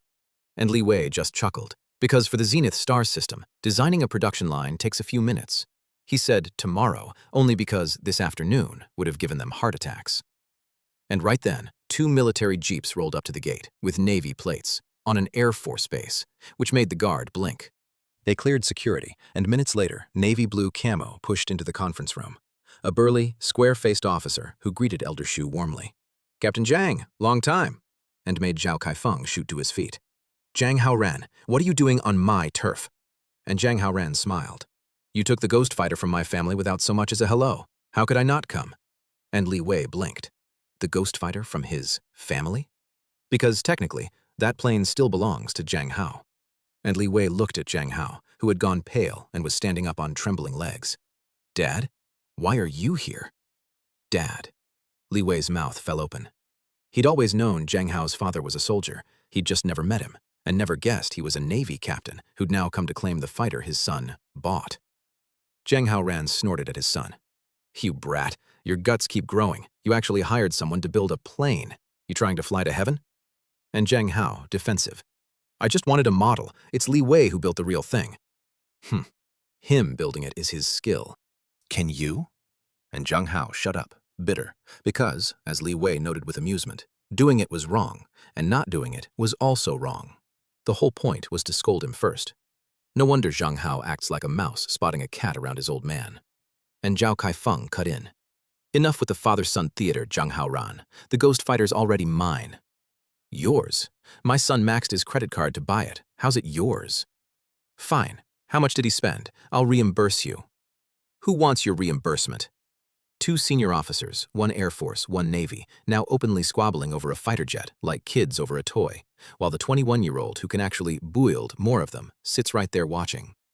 Because that's the real shift. The plane isn't the prize anymore. Li Wei is. And the Navy just showed up to get in line. Gao Jian stepped in. "The Ghost Fighter's been requisitioned by the military commission. Zhang Hao gets reimbursed." And Zhang Hao waved it off. "You make it sound like I came from money." Elder Shu tried to calm him. "Mass production's coming. Batches next year. Why the rush?" "Next year? Great. I'll order 2 squadrons." "In your dreams," Zhao Kaifeng snapped. "I pre-ordered. Get in line." "Why should I? I'm taking this one first." "Dream on." Turns out Zhao Kaifeng and Zhang Hao were military academy classmates who've been competing since school. Now, one's an Air Force division commander, and the other's a carrier captain, and they still won't give each other an inch. Elder Shu, refereeing 2 middle-aged officers fighting over a jet, finally pointed at Li Wei. "Stop squabbling over the plane. Let me introduce the pillar of the nation who built it." And Zhang Hao shook Li Wei's hand. "Good lad. The younger generation's something else." And, hearing about the 3,000 yuan fee, insisted his son pay the difference. "No difference," Li Wei said. "It was paid as 30 million. And then, dry, a plane that beats the Flying Tiger Squadron 12-0 is worth 300 million. Which stabbed Zhao Kaifeng right in the fresh wound. Don't get smart. Even your carrier group would have suffered. And they were off again. To break it up, Elder Shu asked Zhang Hao how things were in the South China Sea, and the captain's whole mood soured. Don't ask. Still, that broken ship grounded on Renai Reef. Those Philippine guys, flies that don't bite but won't stop buzzing. And here's the frustration the whole room shares. The BRP Sierra Madre, a rusting hulk the Philippines deliberately grounded on the reef 20 years ago, slowly reinforcing it to cement a permanent claim. Xia could crush the opposition with a finger, but can't be seen to because half the world's waiting for exactly that excuse. So a pile of scrap metal sits there, unremovable, an open sore that flares up on the internet every few months. The conference room went quiet on it. It's the one problem all their firepower can't politely solve. "Everyone, I have an idea," Li Wei said. Quiet, but the room snapped to him. "What idea?" "Let a shark eat the Sierra Madre." Silence. If he weren't the ghost fighter guy, they'd have thrown him out. Zhang Hao rolled his eyes. "Even if you've gone crazy, the sharks haven't gone crazy enough to gnaw on steel." But Elder Shu caught it fastest, eyes lighting. "What kind of shark?" "A bionic robotic shark, nuclear-powered." And now they got it. A swarm of nuclear-powered mechanical sharks that quietly, over time, eat the grounded ship. Ant devours elephant. Zhang Hao still doubtful. "That thing weighs tens of thousands of tons. How do you eat it?" "A whole pack. And if nobody can catch us, there's no evidence." Which is the entire elegance. The ship just corrodes away faster than expected, and no fingerprints. Zhang Hao gritted his teeth. "Fine. Let's do it." The sharks run on micronuclear reactors. I'll need fuel-grade enriched uranium. Captain Zhang's help. "Leave it to me." And Elder Shu frowned. "You're still designing the Ghost Fighter production line. Can you handle both?" "No problem." And Elder Shu was speechless again, because designing the Ghost Fighter was monstrous enough, and now the kid's casually pivoting into bionic machinery, a global grand challenge field, something the whole planet struggles with, like it's a side quest. It's not talent. It's not genius. It's monstrous. Man treats. Invent two of humanity's hardest engineering problems at once, as a Tuesday. 2 more days at the base, handing over the full production line data, squaring the shark details with Zhang Hao, and Li Wei rode home, already on the phone to suppliers. "Uncle Chen, 30 tons of titanium aluminum alloy." 30 tons? That's millions. What now? "Building sharks." "Brother Wu, 10 tons of PVC." "Graphene last time, PVC now. You open a chemical plant?" "Nah, making some synthetic leather." "Making jackets? I want one." Because the Shark Pack needs dozens of units, his current gear's not enough, so he also just ordered several more CNC machines off his phone, like buying socks. The restricted military-grade stuff came through Elder Shu and Zhang Haoran's channels. The system could synthesize it all, but why waste the time? His philosophy, verbatim: if you can buy the chips, buy them. Don't refine them from sand just because you can. Time is money. And then he did the math on the shopping spree and jolted. His 30 million was basically gone. Back to square one overnight. And that's before the enriched uranium. Looks like he'll need to apply for a few more 10 million credit cards. Man went from broke to 30 million to broke again inside a week, and his solution to funding a fleet of nuclear war sharks is to open more credit cards. The financial planning of a national defense asset remains catastrophic. Then he pulled up to the Zhengguo machinery factory and blinked. Wrong place? New red brick walls, a gatehouse with cement still wet, an electric sliding gate, and an old man posted as a guard. He only recognized it by the sign and his own drunk, "We repair aircraft carriers" slogan still on the wall. Turns out the county heard a village kid was building planes and that high officials had visited, declared it the glory of Yang family village, and allocated funds to renovate the gate, because a factory that builds fighters can't have a shabby facade. And they'd posted Uncle Li from the village to guard it. With your uncle here, not a single screw goes missing. And Li Wei knew exactly how the whole village found out. His mom, plus Chen Meng and her mother, who have zero sense of confidentiality. 3 women make a stage, and within minutes, even the village dogs knew, while the poor bureau chief was on livestream sweating to convince the whole nation it was just a model. You can't wrap fire in paper. Home, and Wang Min lit up, served dinner, and asked to see the 30 million. Li Wei opened his banking app, she counted the zeros, and teared up. "You've really made something of yourself. Your father can rest in peace now." And then Li Wei's next line dropped her off a cliff. "This money's about to be spent." "What did you do?" "Don't spend recklessly. Don't pick up bad habits." "Mom, I just took another order and bought materials." "What materials cost 30 million?" "Just a lot of materials." She couldn't accept it. 30 million, so hard-earned, gone on materials, and Li Wei just promised he'd earn it back once the job's done. And she gave up, because her boy has his own ideas now, and a mother has to let him. That's the quiet thread under all the war sharks. A widow watching her son become something enormous and unknowable, still just wanting him to eat his dinner and not go broke. Hold Wang Min. She's the human scale this story keeps zooming back to. Next morning, trucks lined up from the factory gate all the way to the village entrance, several times last time's haul. Materials piled into a small mountain in the courtyard. Li Wei scanned paying supplier after supplier, while his money flowed out like water, and his heart ached with every scan. And the suppliers, wide-eyed. "Xiao Wei, you're really building planes?" "Of course, uncle. You think I'd lie?" Then he walked into the workshop, where the Zenith Star platform sat untouched, and issued the command. Because the bionic shark design was already complete in his head, and he'd given it a name. Megalodon. Megalodon structural data importing to super processing platform. 3 days of 996 grind, and the first Megalodon lay on the workbench. Megalodon. 18 meters, 15.6 tons, 200 knots, a bite force of 200 tons. Grayish-white bioskin, a fierce triangular head, titanium manganese teeth gleaming cold. The synthetic leather skin felt exactly like real fish skin, and it was smart nanomaterial. Hit it, and it instantly went rock hard, incredible armor. Li Wei made a mental note that he could turn this into a bulletproof vest someday. It'd sell like hotcakes. Hold that thought. The man just casually invented body armor as a byproduct of building a war shark. The only thing missing was power, the enriched uranium. So he called Zhang Hao to hurry it up. And a heavy military truck rolled up outside the factory, flanked by armored personnel carriers, a whole platoon of soldiers, the works, which nearly gave Uncle Li a heart attack at his little gate. And Zhang Hao hopped down. Because ever since the exercise, the Ghost Fighter had been snatched away by every department for testing, and Zhang Hao's flying hands were itching, so he'd begged his dad to let him ride along on the nuclear fuel escort, just to be near the next cool thing. And when he saw the Megalodon on the bench, he lost it. "You stole this from a Jason Statham movie set." "In the movie," Li Wei said, "that Megalodon would be an appetizer for this one." And Zhang Hao begged Li Wei to get him onto the Megalodon mission. "If I ask my dad, I get scolded. But your word carries weight. He praises you to my face every day and tells me to learn from you." And Li Wei was genuinely thrown, because he never expected to become somebody's other people's kid, the golden child a father holds over his own son. The escort, by the way, was that heavy because the enriched uranium Li Wei requested was, in Zhang Hao's words, enough to build an atomic bomb. Man ordered weapons-grade nuclear material like a grocery item, and it arrived under armed platoon guard. The gap between village machine shop and handles bomb-grade uranium is the whole show. Then the extra CNC machines arrived, the Zenith Star system absorbed them, and the platform's output tripled. And Li Wei mass-produced the Megalodon, 30 units. Components for 2 weeks, assembly, a week loading nuclear fuel, a week of debugging and networking, and a month later, 30 Megalodons complete. The Marine Corps locked the whole factory under martial law a week early because a nuclear shark fleet is a classified asset, and on departure day, 30 military trucks stretched from the factory to the village entrance. A village machine shop is now shipping a networked pack of 30 nuclear-powered war sharks under Marine guard.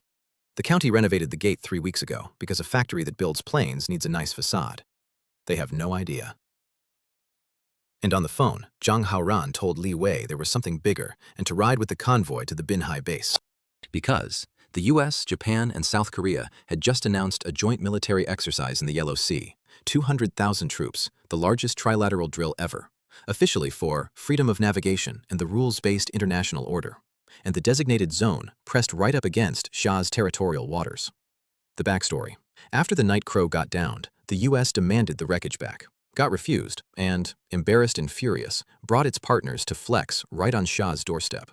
And Xia's leadership decided this was the moment to draw the sword. 1. Reveal the Ghost Fighter publicly to deter them. 2. Run a counter-exercise in the same Yellow Sea, tit for tat. And since nobody knows the Ghost Fighter like its maker, the public reveal flight would be piloted by Li Wei himself. At the Binhai base, blue sky, sea breeze, Gu Qingyao stood in navy and white camo before the cameras. "Welcome to Military Affairs Live. Rumors of a 6th-generation fighter have been everywhere. The US claims our 6th-gen jet downed their drone. So what's the truth?" Today, we reveal it. And the stream's viewer count rocketed, chat buzzing. "The 6th-gen's coming. Where's the bureau chief? Come walk a few steps." Then the lights dropped, and a conical nose emerged from the dark, menacing, and snap. A light, and a wing-body silhouette with obvious stealth lines, snap. The cockpit, snap. The wings, snap. The fuselage. The Ghost Fighter revealed rhythmically, piece by piece, until the lights blazed full and it stood complete, dreamlike, and lethal. And the live stream detonated. "Is this real? That aerodynamic shape? I'm kneeling. This is my dream fighter." The chat's other running joke. "Finally learned the dramatic reveal. It's got that US-style flair." The nation watched its own future get unveiled like a car show and lost its collective mind. Then Elder Shu, in casual clothes, gave the interview. The Ghost Fighter integrates super stealth, super maneuverability, super perception, and AI, built for the battlefield of the future. And how does it compare to other advanced fighters, at home and abroad? Far ahead. 2 words, and the chat roared. Elder Shu's hilarious! The more they blockade us, the more advanced we get. Woke from a midnight dream to find the great power was US all along. Because a national treasure academician just reviewed the entire global fighter market with a deadpan, far ahead, and it's the most confident flex in the episode, precisely because it's understated. Then, Gu Qingyao asked the question the whole world wanted. Is the rumored shoot-down of the American drone related to the Ghost Fighter? And Elder Shu smiled. Before I answer, watch this. And a video rolled. 2 aircraft, one stacked over the other, the lower one wearing the stars and stripes. And mid-flight, a stream of yellow poured down from the Ghost Fighter and drenched the American drone, which wobbled and nearly crashed. And the entire internet ascended. Holy crap, it peed on it! They didn't just confirm the shoot-down. They released the footage of the fuel dump humiliation on a national live stream as the official answer. The US demanded compensation and a return of the wreckage, and Xia's reply was to publicly air the video of their billion-dollar super drone getting hosed down by a cadet before it died. That's not a denial anymore. That's a victory lap. The chat feasted. So that's how the drone went down. Who's the hero who did this? More satisfying than eating a ginseng fruit. And then the video cut off mid-dogfight, and the stream howled for more. And Gu Qingyao pressed. Elder Shu, how exactly was the drone shot down? And the old man just smiled mysteriously. Too advanced, not convenient to display. Elder Shu, you're such a troll. Then she asked, the Yellow Sea live fire exercise is underway. Will the Ghost Fighter join? It's about to depart to rendezvous with the carrier. And on camera, a pilot in helmet and sunglasses walked toward the Ghost Fighter, then stopped, turned, and walked up to the camera instead. And Elder Shu and Gu Qingyao froze, because this was not the script. And the pilot, Li Wei, grinned and said, Reporter Shen, care to board the Ghost Fighter with me? And the chat lost its mind. Get on the plane, goddess! Flirting on a nationwide live stream. Absolute legend. No wonder I'm single. And Li Wei sold it. A first-person view will let the audience really feel the Ghost Fighter. A nonsense reason she couldn't quite refuse, so, on impulse, she nodded and got pulled aboard, while Elder Sue stood there dumbfounded. If she leaves, who hosts the show? And the entire production staff blue-screened, because a host boarding a fighter jet is not a thing that happens. In the cockpit, Li Wei, what are you doing? Live streaming. You can't stream from the sky, you need signal. Of course there's signal. Wi-Fi passwords 8 ones. And he took her phone, connected it to the fighter's onboard Wi-Fi, and she short-circuited all over again, because installing Wi-Fi on a warplane is not an operation her brain had a folder for. Why are you frozen? Start the stream. And she did, to hundreds of millions of waiting viewers. Hi everyone, I'm now in the Ghost Fighter's cockpit. So advanced, so many buttons. There's a red one here. Can I press it? And the chat screamed. Don't press it! That's the launch button! Female drivers are terrifying! And Li Wei, calm. Seatbelt, we're taking off. Taking off? I'm not ready! Too late. And he closed the canopy. Let's go. Forced takeoff! The chat wept with laughter. And the Ghost Fighter rolled out, split screen inside and out, blue flame, one clean run, and up, and the stream boiled. It took off! The Dragon of Xia soars! While Gu Qingyao shrieked, Ah, this is so exciting! In the back seat, viewers hit a record 100 million. Man turned a state military broadcast into the highest-rated first-date content in history. And the international chat wars kicked off. Eagle Netizen, Xia must have stolen our tech. Xia Netizen, did we steal your future tech? Japan, we need NGAD to counter this. Xia, go hug Eagle Daddy's leg. India, AMCA can handle the Ghost Fighter. South Korea, KF-21 is the most advanced in the universe. Xia, these crouching dragons and phoenix chicks are gonna kill me laughing. And on the USS Ford, Rhodes came sprinting into the combat center. General, look at the live stream. And Thomas, annoyed. We're in an exercise, be serious. General, I am serious, look! Because the thing they came to intimidate was now streaming its own capabilities to 100 million people, live, with a reporter riding shotgun. Up top, the Ghost Fighter leveled at 3,000 meters, Mach 1.3, and with nothing to film but clouds, Li Wei just projected his holographic cockpit data straight onto the stream. Speed, coordinates, thrust, fuel, all of it live. And the chat panicked in the funniest way. Isn't this a security leak? Where are the mods? Who called the mods? I'll deal with them. Way ahead. And even Binhai Base flinched. Elder Shu, isn't this a leak? And Elder Shu, after a beat, delivered the masterstroke. It's fine. Truth mixed with lies, real mixed with fake. You think the US would dare believe these numbers if they saw them? Broadcasting the real specs is the deception, because it's too good to be trusted. The kid went off script and accidentally ran a perfect psyop. And on the Ford, Rhodes and Thomas huddled over the phone, assessing it. Excellent maneuverability. The rest needs evaluation. With Rhodes adding the nervous note. He downed the Night Crow by a method we still don't understand. Stay vigilant. And Thomas. Later, the Xia carrier's closing on us now. Meanwhile, Gu Qingyao, breathless. It's Mach 1.5 now. Can you feel it? And Li Wei, deadpan. Reporter Shen, turn on donations and I'll keep accelerating. Are you obsessed with money? This is the military broadcast. You think you're a streamer? Fine, forget it. Why so angry? And the chat instantly egged him on. Hit Mach 2 and I'll send a rocket. Enable donations, while Gu Qingyao fumed at the disgrace of it all, and Li Wei just kept pushing the throttle. Mach 1.6, 1.8, 2, 2.2, 2.4, all the way to Mach 3, past most active fighters on the planet, 25 tons of thrust slamming everyone into their seats. Mach 3, not bad. The Blackbird did Mach 3 too. Look at the thrust though. This engine is violent, cures heart disease. The nation's most watched live stream is now a supersonic joyride with a fuming reporter, a flirting welder, and 100 million backseat drivers, while 2 carrier groups converge in the yellow sea beneath them. And the funniest part is Li Wei's doing it all for a laugh, and accidentally deterring 3 navies in the process. On the Ford, Thomas frowned at the data. Because Mach 3 alone doesn't scare a pro, plenty of things fly that fast, and faster isn't always better. But 25 tons of thrust crushes every American engine, and that genuinely rattled them. Rhodes, impossible. Even we can't hit those numbers. Thomas, if it's real, we're facing a serious opponent. And it wasn't over. Li Wei shoved the throttle to the firewall. Mach 3.3, 3.5, and at Mach 4, everyone lost it. Is that a plane or a rocket? Fiercer than the Blackbird. It's gonna fly out of orbit. And the American pros did the math the netizens couldn't. Rhodes scoffed. Mach 4? It's a plane, not a missile. Because real fighters top out around Mach 2, too fast and you can't observe or attack. So Thomas asked what the Xia people were even doing, just flexing? Meaningless. And Rhodes's own next thought froze the smirk on his face. Meaningless? At Mach 4, it's faster than an air-to-air missile. What do we shoot it down with? Silence. Because there's no answer. You can't intercept a fighter that outruns your interceptors. And at Binhai Base, the kicker. Elder Shu, Mach 4's the limit, right? Yes, without afterburner. Without afterburner? The room went white. The thing's chasing a rocket, and it hasn't even lit the afterburner. Then Zhang Hao came over the encrypted channel. Li Wei, where are you? Li Wei gave coordinates, and Zhang Hao's voice jumped an octave.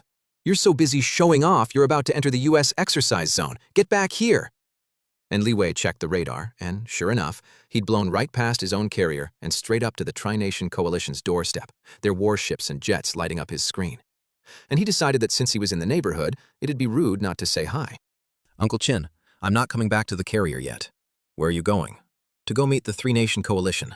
Li Wei, this isn't a game. Trespass their zone, and they can open fire. Only if they can see me.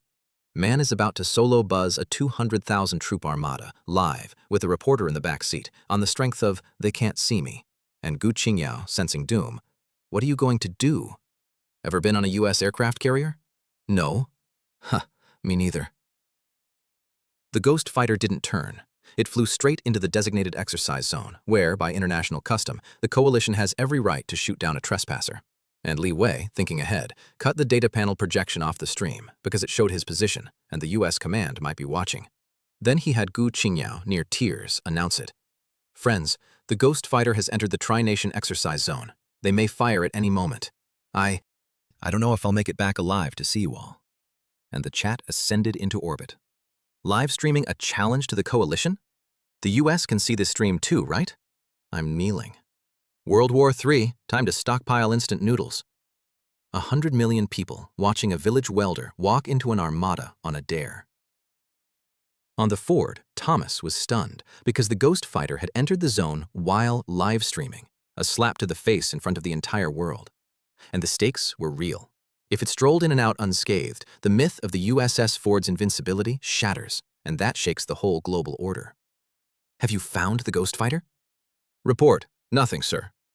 Impossible. Because the thing was demonstrably inside the zone, under the umbrella of E-3C AWACS and Aegis destroyers, the best sensors America fields, and not one of them could see it. So Thomas gave the order that turned a face slap into a farce. Launch everything. Dragnet search, including Japan and South Korea. And F-18s, F-35s, P-3Cs poured off the Ford, and jets scrambled from Yokosuka, Kadena, and Cheongju. Hundreds of aircraft from 3 nations, all hunting one plane they cannot detect. On the live stream's radar view, targets swarmed from every direction. There must be hundreds. Is the coalition attacking China? Better than a Hollywood blockbuster. And the sharp-eyed ones caught the real flex. The ghost fighter's radar is insane. 500-kilometer range, tracking hundreds of targets at once. It's rivaling an AWACS. Even the American netizens conceded. Okay, I have to admit, this is genuinely crazy. And Zhang Hao, watching his radar fill with the entire mobilized coalition, muttered the line of the Ark. This kid is even more reckless than Zhang Hao, which, from the father of Zhang Hao, is a devastating rank. And he ordered J-15Ds up to run electromagnetic interference and cover the ghost fighter, because whatever the kid's doing up there, the Navy's not letting 100 million people watch him get shot down. And the ghost fighter, having thrown 3 navies into chaos, dropped to 5 meters off the sea and skimmed the waves, crests actually rising to slap at the nose, while Gu Qingyao begged him to fly higher, and Li Wei laughed. 200 planes are hunting us. Fly high, and they find us. You're going to give me a heart attack. Don't worry, I'll take responsibility. Then, mountain ahead. I see it.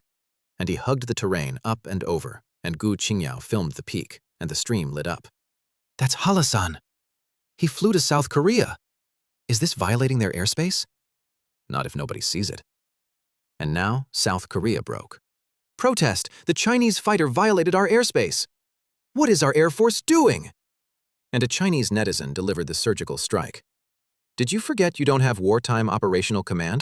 It's exercise time.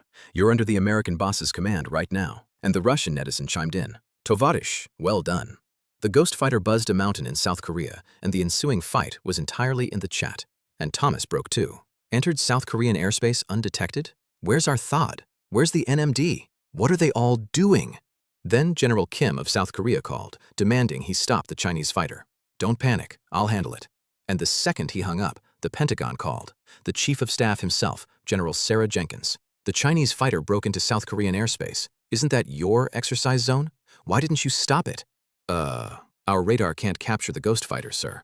A 4-star general reporting to the Pentagon that the single most instrumented airspace on Earth, AWACS, Aegis, THAAD, cannot see one plane while that plane live streams a scenic tour of it to 100 million people.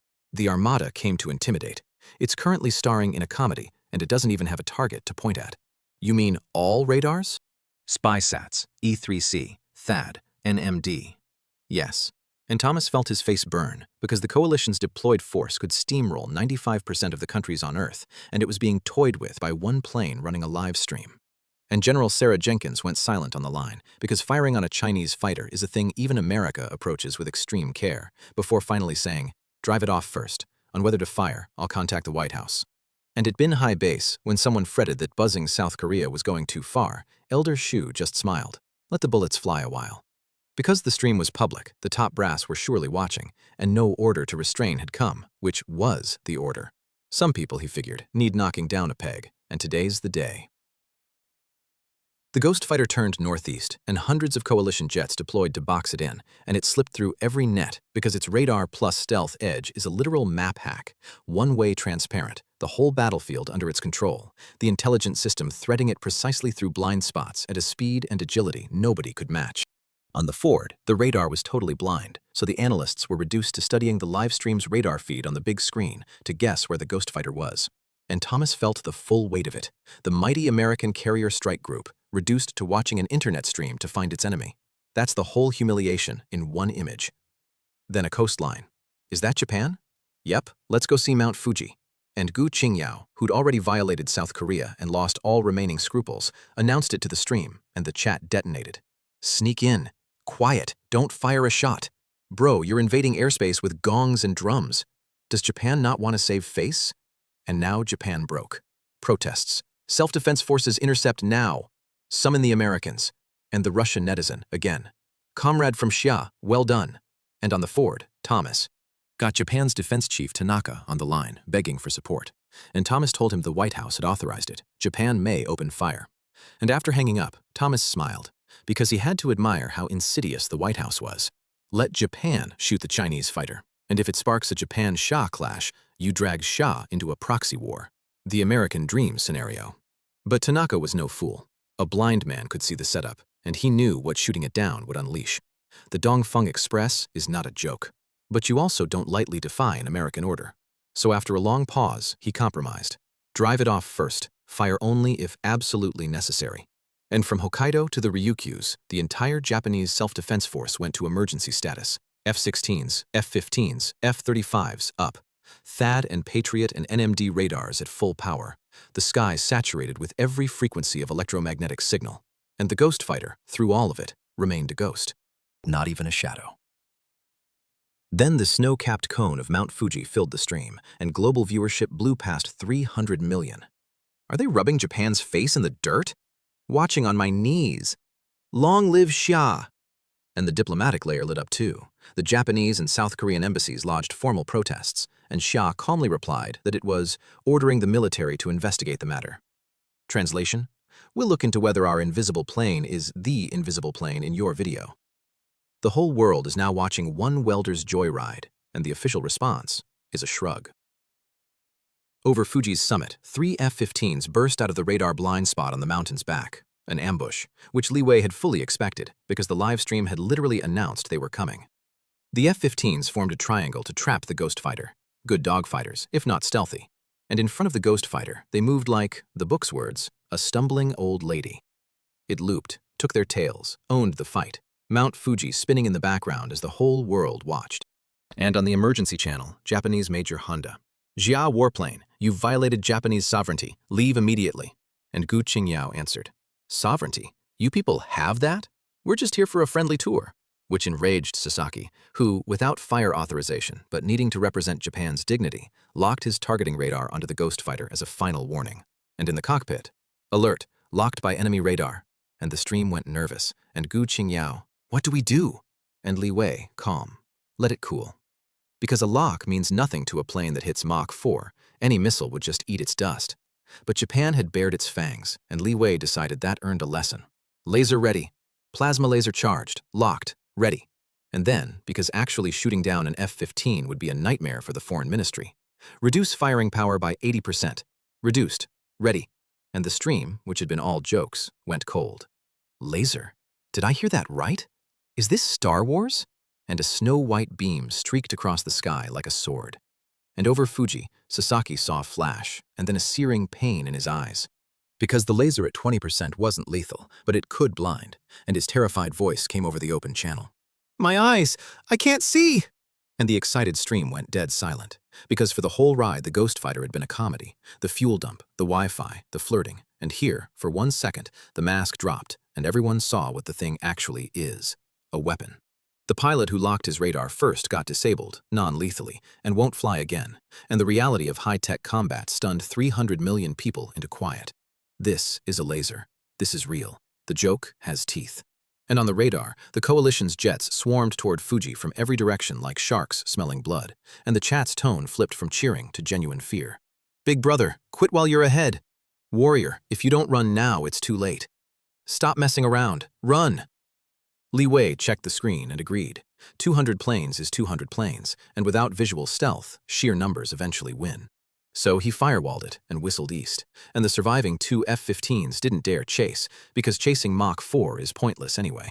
And Tanaka exhaled, humiliated, sure, but no wider war. Let the US handle the rest. On the Ford, Thomas sat grim as still water.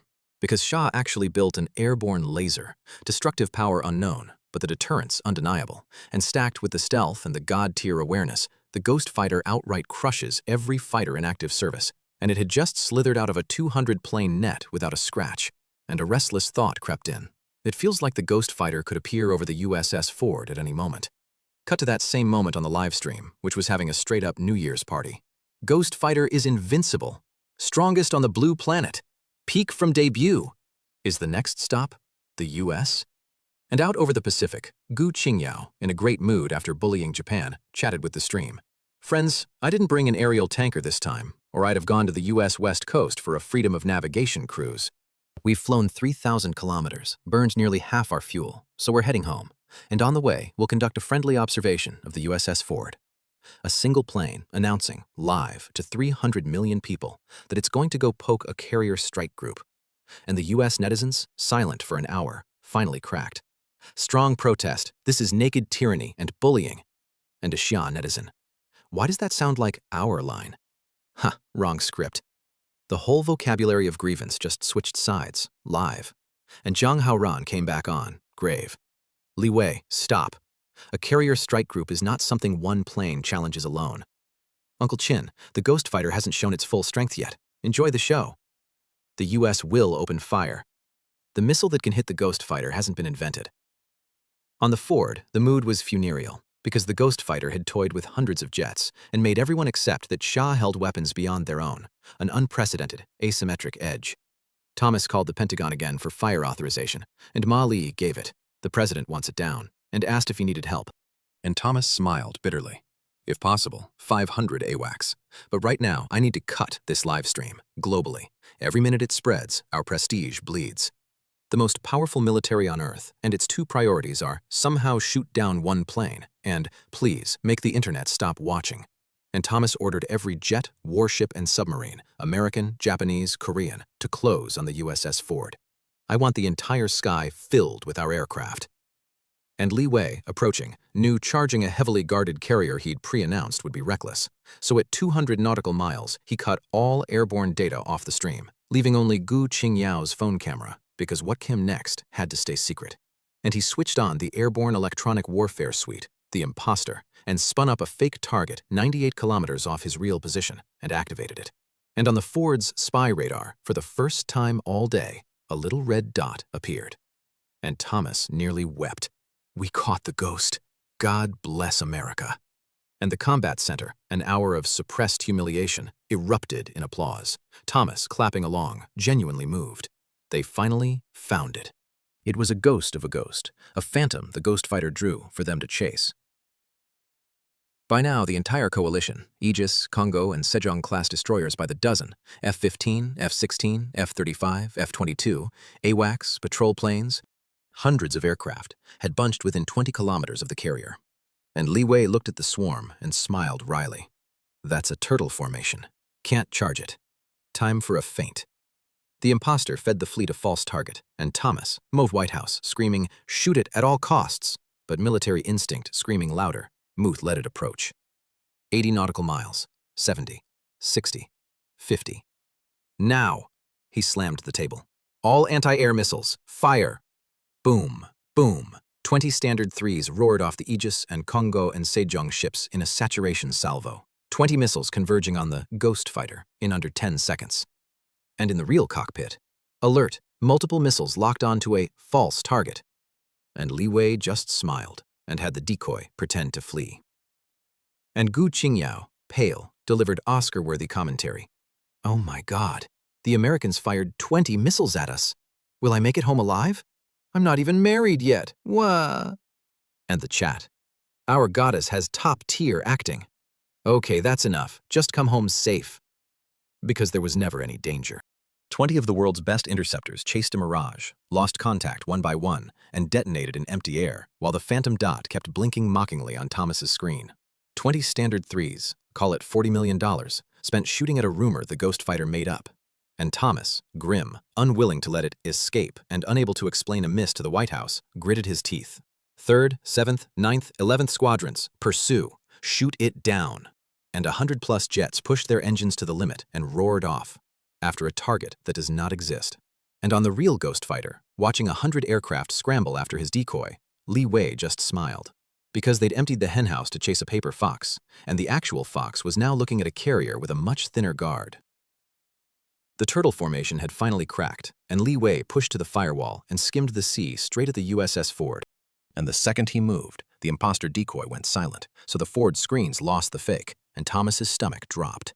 A trap? Then the 3 pursuit squadrons reached the decoy's location and found nothing. And Thomas realized he'd been played, right as a panicked voice broke in. "General, an unidentified fighter breached the perimeter. It's the Ghost Fighter." It had come in at wave-top height, into visual range of the carrier itself. "Fire at will," Thomas roared. "General, our own ships and planes are everywhere. We'll cause friendly fire."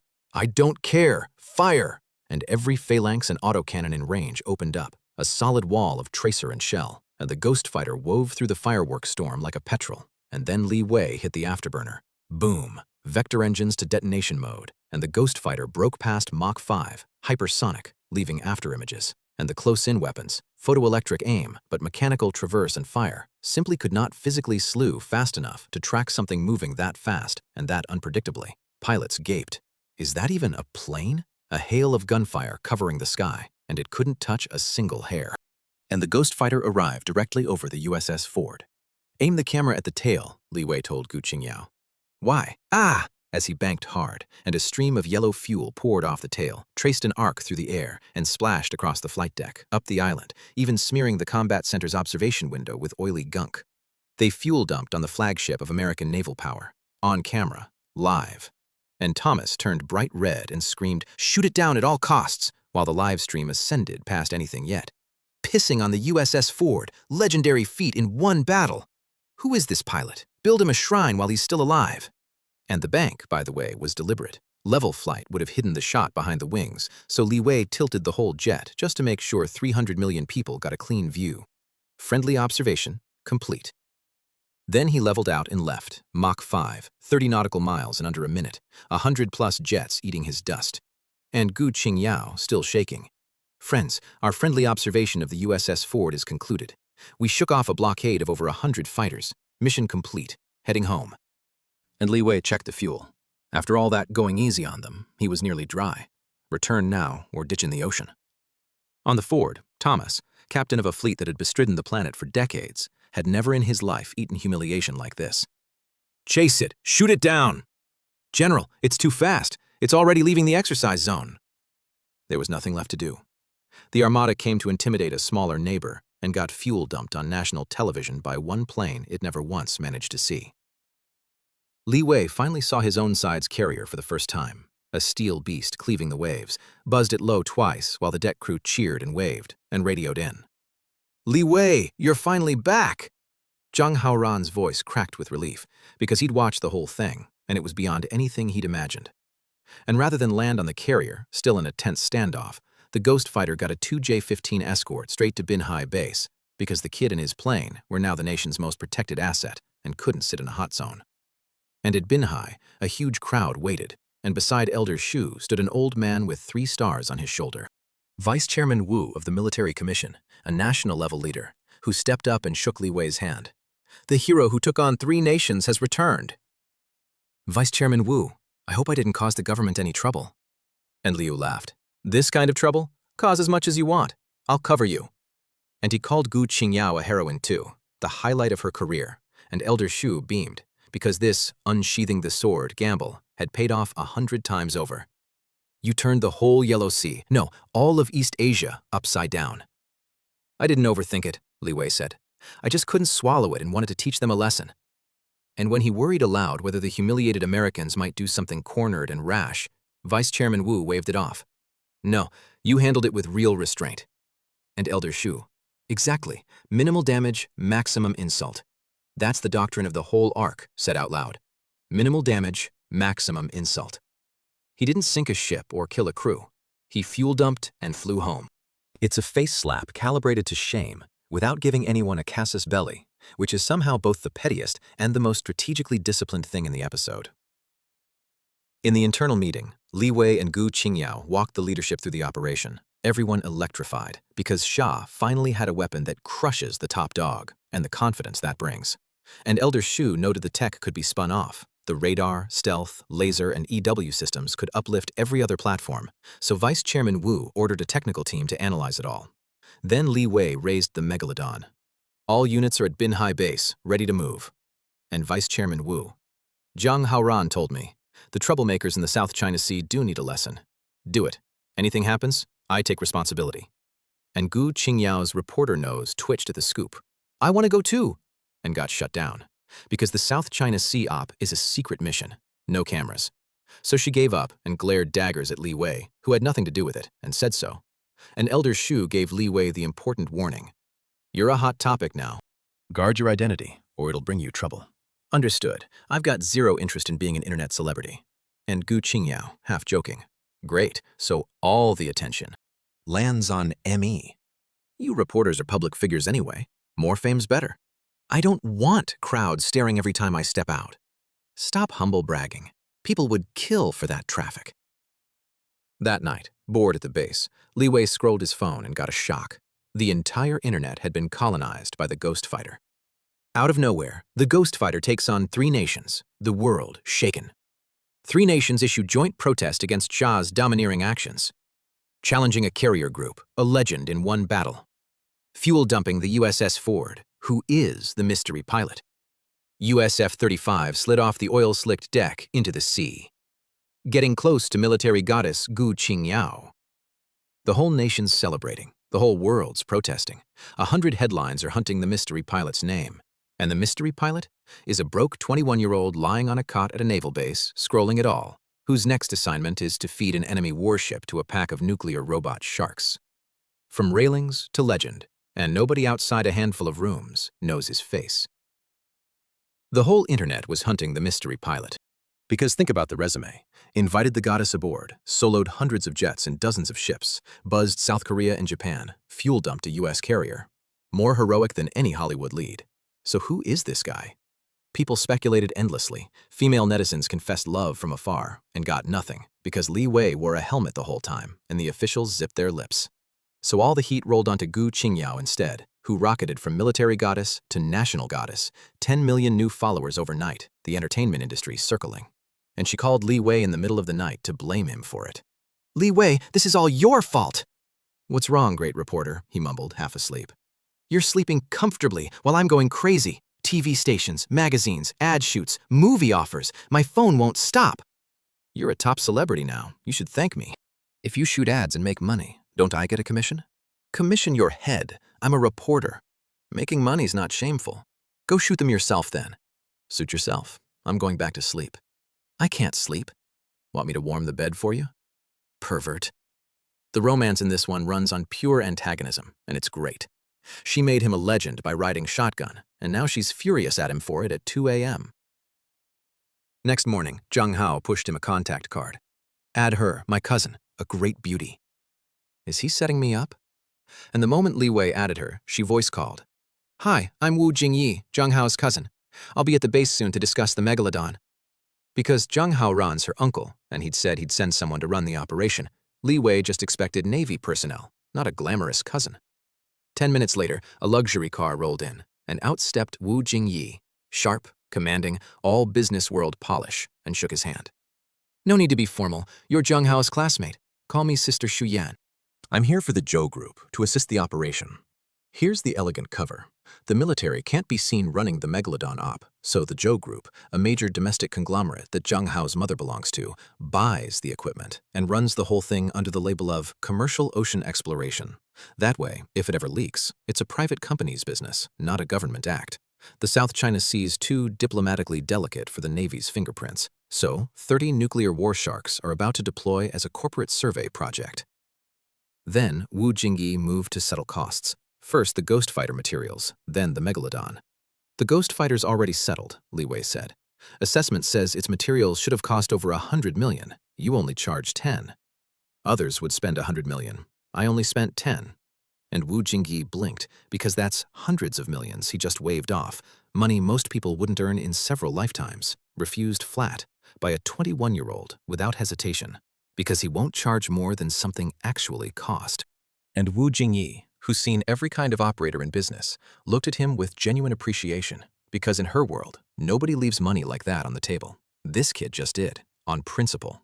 Fine, the Megalodon. Name your price. 20 million each.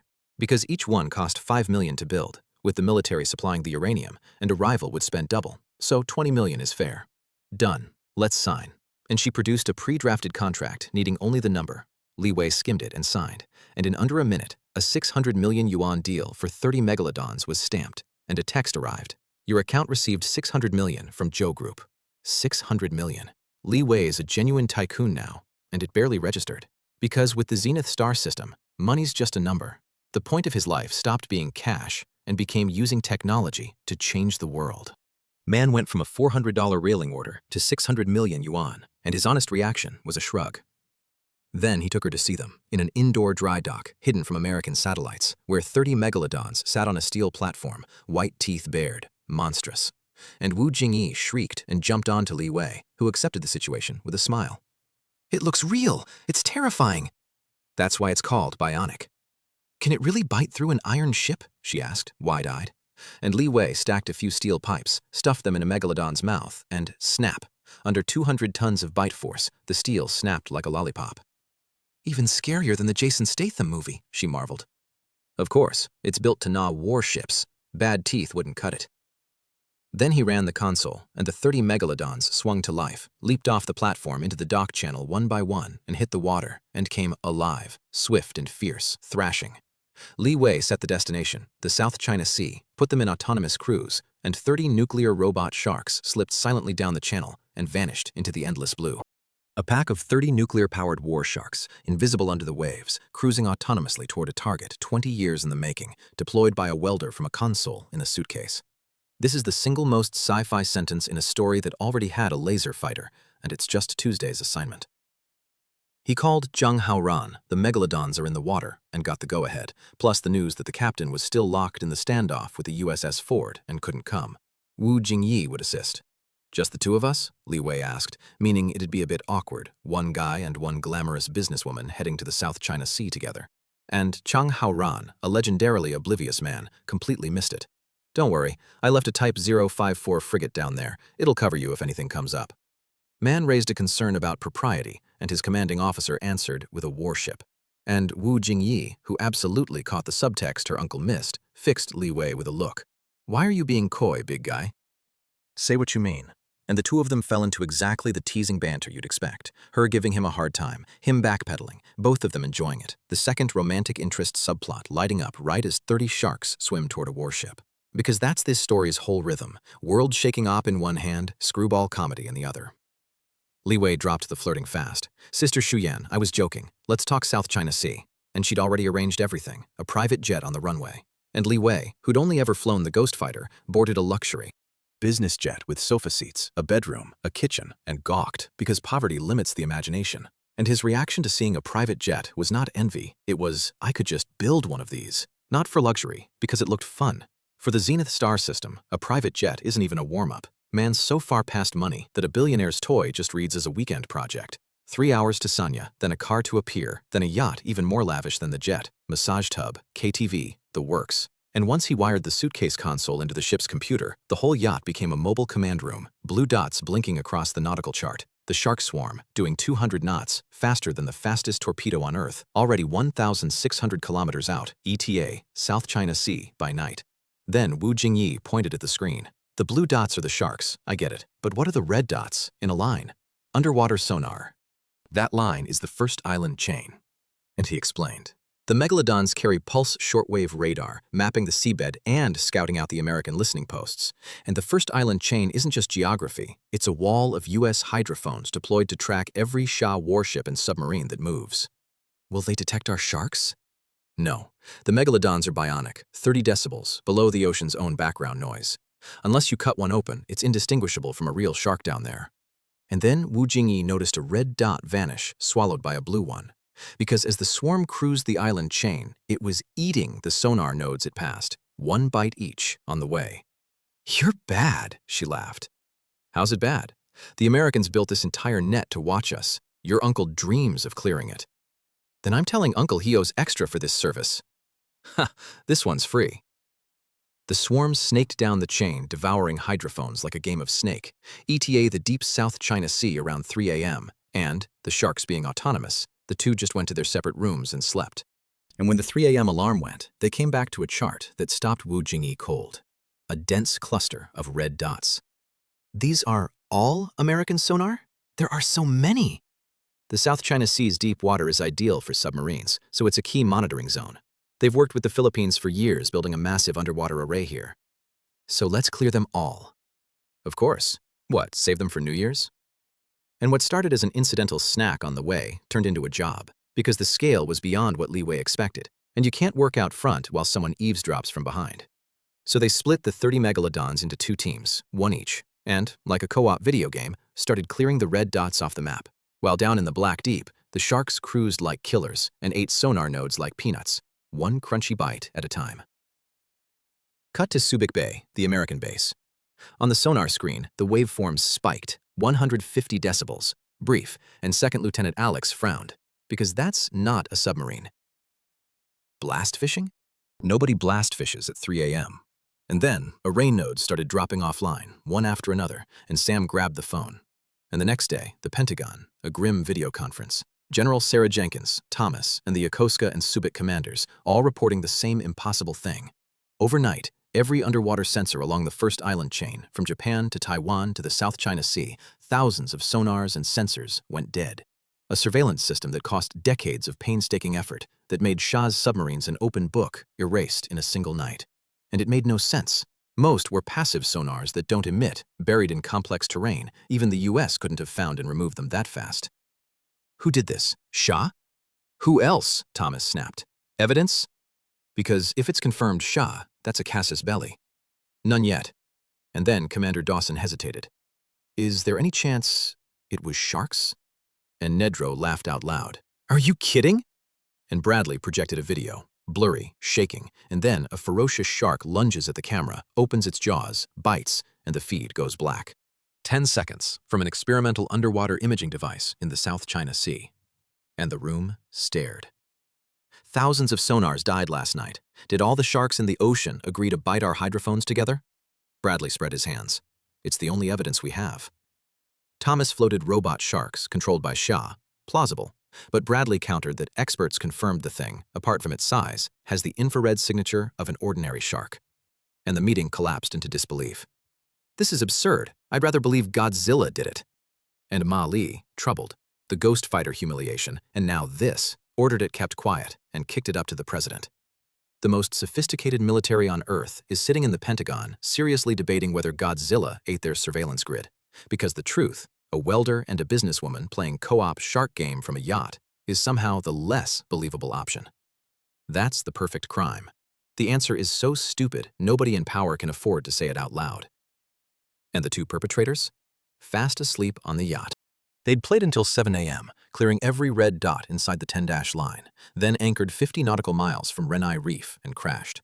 And when Li Wei woke at noon and reported in, Zhang Hao leapt up. How many did you clear? 8,000 plus. 8,000. Zhang Hao froze, because even knowing the US had a big array out there, 8,000 sonars wiped in one night was beyond imagination. The US must be vomiting blood. And his summary of Li Wei is the summary of the whole episode. Don't take your eyes off this kid for a second, or he'll poke a hole in the sky. A ghost fighter ruling the air, the entire underwater surveillance grid gone from the sea, and the actual target, the ship on the reef, hasn't even been touched yet. And Zhang Hao wasn't done delivering good news, because there's a standing bounty. Fishermen get 50,000 yuan for salvaging 1 American sonar. Li Wei cleared 8,000. That's 400 monster. And even Li Wei, a billionaire now, financially free, was floored. Because that's 400 million earned overnight, by accident, on what he'd called a side task. And the bigger picture Zhang Hao laid out. After the ghost fighter wrecked the Yellow Sea, the trilateral exercise was already in chaos, and the 3 nations were firing off diplomatic protests Shah ignored. And now the underwater array they'd spent decades building was gone in one night. The US vomited 3 liters of blood. Thomas requested to end the exercise early, and the White House agreed. The first island chain is now dead in name only. The Armada is going home. And Li Wei hasn't even started on the actual target yet. We hit the Sierra Madre tonight and clear out that piece of junk, Li Wei said, and hung up. He told Wu Jingyi about the 400 million, split 2 ways, 200 each, and she, business elite that she is, immediately fired back. Then hurry, find more red dots, let's keep eating. And Li Wei laughed because her instincts were razor fast. There's probably plenty in the Persian Gulf, the Mediterranean, but I haven't heard those have a bounty.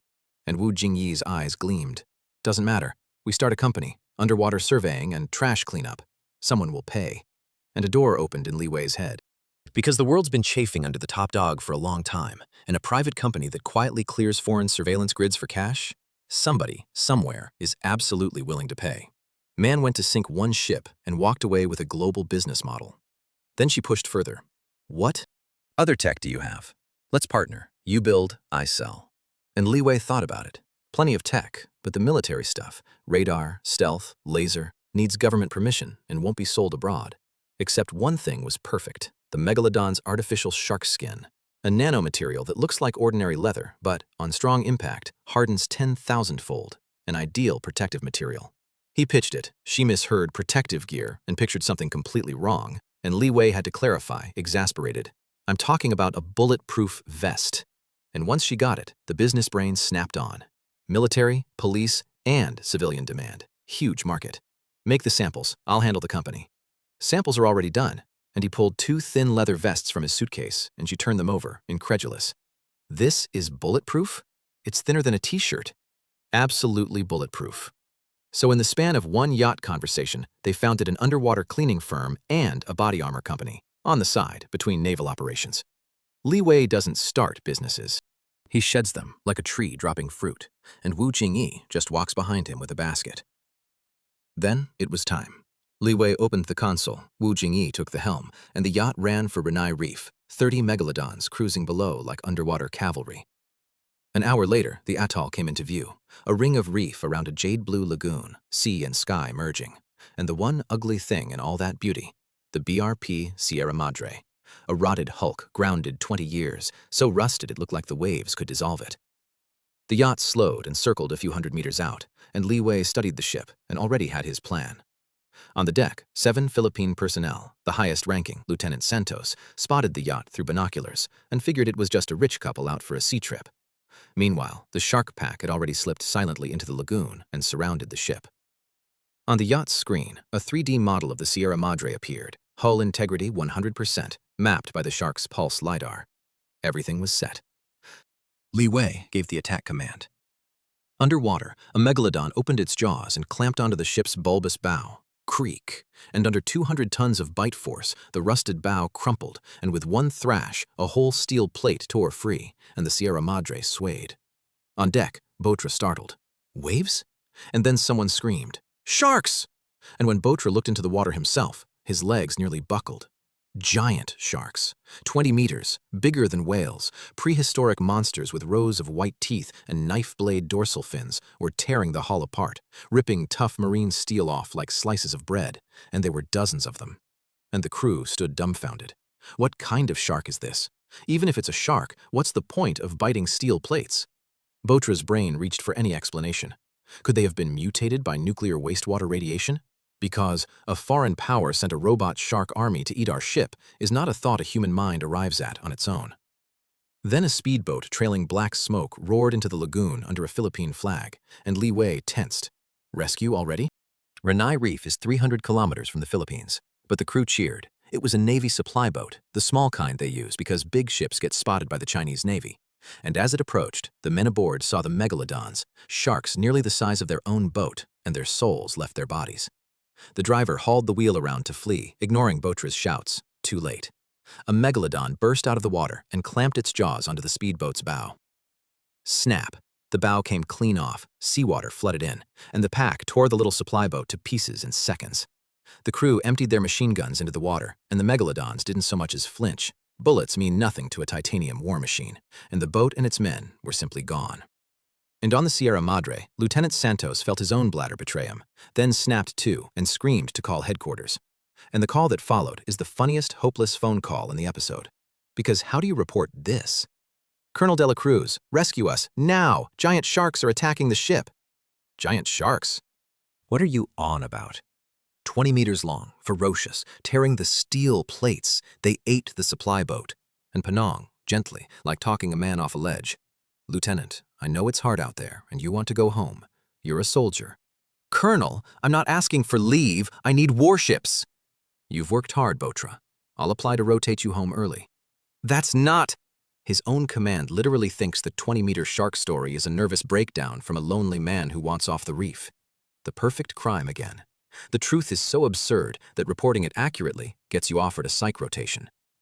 Eventually, Botra smoked his satellite phone, convincing Penang it was real, and before doing anything, Penang called the US at Subic Bay, because in the Philippines, any China-related operation gets reported to the Americans first. And he woke up Bradley, grumpy. "Didn't we just resupply last week?" Until the word sharks made Bradley shoot upright. "Are they really sharks?" "Yes, everyone on the ship says so." Damn it. Because Bradley's the one guy who saw the 10-second video of a shark eating a hydrophone. He'd been laughed out of his own Pentagon meeting for suggesting it. And now, an ocean away, the sharks are eating a ship, and Bradley decided to go to Renai Reef himself. Which thrilled Penang, because the US usually hides behind the scenes on Renai Reef, and them stepping forward would pressure China hugely. Nobody on that side realizes they're all rushing toward a robot shark buffet. The megalodons chewed all night. By dawn, hull integrity was down to 56% because a 10,000-ton ship doesn't vanish in one gulp. The plating tore easily, but the keel was tougher. And a Chinese warship checked in. Gao Ming of the South China Sea Fleet, the Type 054 Zhang Hao had left as cover. A Philippine patrol ship was inbound, and he'd intercept it. "Thank you. Doesn't matter who comes," Li Wei told Wu Jingyi. "Just dismantle it faster." Because delays breed complications. By 9 a.m., 30%. Keels bitten through, hull collapsing, torn steel everywhere, and Botra's 7 men in genuine terror. The ship could disintegrate any second, and falling into that water meant the sharks. And when the phone rang with news that their rescue patrol ship had been intercepted by the Chinese warship, Botra nearly lost his mind. "The ship's about to break apart. If the patrol boat doesn't come, you won't find our bodies." "Hold on, we're maneuvering against the Chinese warship." Click. "Hold on." Hold on to what? And Botra looked at the one thing that had sat calmly in the lagoon all night, the suspicious yacht, and decided that survival outranked suspicion. By now, the Sierra Madre was a twisted wreck, half-submerged, unlivable. Mission basically accomplished, as long as the crew evacuated. And then Wu Jingyi spotted it. They were signaling with flags, begging for rescue. Should we save them? And Li Wei hesitated, because internally he did not want to save these 7. But rescuing them could be a diplomatic bargaining chip for China, so save them. He turned off the screen, packed away the console so they couldn't see it, and brought the yacht alongside, the crew waving and shouting, "Help!" And it was a trap. Because before the yacht even steadied, Botra leaped aboard and yanked a pistol, and Li Wei's blood ran cold. They came with bad intentions. I got careless. "Don't stop the boat! Drive!" he yelled, and Wu Jingyi floored. And the second man leaping across stepped into empty air and dropped into the sea. Because these weren't just soldiers. In the Philippines, military gang cartel overlap is common, and these men had zero hesitation about killing for property. They'd already agreed to seize the yacht and throw the couple to the sharks. Li Wei tried to do the decent thing, save the drowning enemy, and the enemy boarded his boat to murder him for it. And Botra, seeing Wu Jingyi still running, raised the pistol and pulled the trigger, and at the edge of life and death, Li Wei threw himself in front of her. Bang! The bullets hit Li Wei, and the sharkskin vest he'd grabbed off the sofa instantly hardened 1,000-fold, and the rounds struck it with the dull thud of hitting wood. It held. But the impact still hammered through like a sledge, jolting his whole body. And Wu Jingyi's mind went white, one thought echoing in it. Li Wei blocked the bullets, for me. That's the beat the whole yacht subplot was quietly building to. The bulletproof vest wasn't a throwaway gag. It was the thing that just saved his life, and hers, because he was wearing his own invention when he stepped in front of a gun for her. The genius who sheds businesses like fruit turns out to also be the guy who takes a bullet without thinking about it. And Wu Jingyi, who's seen every operator in the business world, just watched a 21-year-old become a wall between her and a killer. And Li Wei shoved her hard toward the cabin. "Run!" Li Wei turned and lunged at Botra, who panic-fired twice more, both into the vest. And Li Wei's body shook, but he kept coming, ferocious, and Botra's nerve broke, because the sharks don't fear bullets, and neither does this man, and Li Wei shoved him clean off the deck into the water. Then the rest of the crew opened up, spraying the yacht, and Li Wei dove flat, crawled into the cabin under a hail of shrapnel to where Wu Jingyi huddled pale in a corner. "Blood! Li Wei, you're bleeding!" His calf was streaked red. "I'm fine. Start the boat." And she got the motor going, and the yacht tore away from the wreck. And Li Wei, teeth gritted, opened the console and pressed the red button. Indiscriminate attack mode. Because he'd tried to be decent, tried to rescue the drowning enemy, and the enemy boarded his boat to murder him and Wu Jingyi for it. He'd underestimated how ugly people can get. No more mercy. And in the water, Botra and the man who'd fallen in were swimming desperately away from the wreck, and a megalodon spat out the steel plate it was chewing, turned, and came for them. It ended quickly. The lagoon went red, and the treachery cost them everything. Wu Jingyi cleared the lagoon and stopped, then ran back, crying, "Your leg! What happened?" And Li Wei, who just stared down 7 armed men, "Take a look for me. I'm squeamish about blood." And she laughed through her tears. "You're squeamish about blood, but you blocked bullets for me. Are you stupid?" "I was wearing a vest." "It hadn't even been tested. Why would you risk your life?"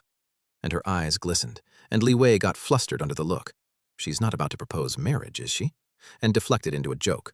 "Well, now the vest's live tested. Just sell a lot of them. That's my reward." That's the man. Takes a bullet without thinking, then can't handle a grateful look and hides behind a sales pitch. The wound, by the way, was a shrapnel graze, not serious, and Wu Jingyi, a silver spoon heiress who'd never seen anything like this, didn't know how to bandage, so she just slapped on a few band-aids and called it done. Then a helicopter, a Seahawk, low over the water, stars and stripes on the side. The Americans came in person. And aboard it, Bradley and Penong stared down at a scene beyond belief. The Sierra Madre reduced to scrap, only the broken island and funnel above water, 5 terrified men clinging to it, screaming for help, and around them, dozens of sharks bigger than humpback whales churning the sea, tearing the wreck apart. "Sir, is it possible the Jason Statham movie is real?" Penong breathed. And Bradley, grim. "I don't know what these sharks are, but it might be the Chinese." Then, wanting to test them, "Hank, fire!" And the M60D raked the water, and the megalodons scattered and fled, diving deep, hiding under reefs. Which was a bluff. The machine gun couldn't scratch them. Li Wei just didn't want to reveal their true strength yet, so he had them play scared. And Bradley smirked. They can't run. There's a real behemoth waiting for them. Because this whole helicopter visit was the bait, and the trap was already set. Because on the yacht screen, a red dot flared. Huge signal return, meaning a huge target. An American submarine.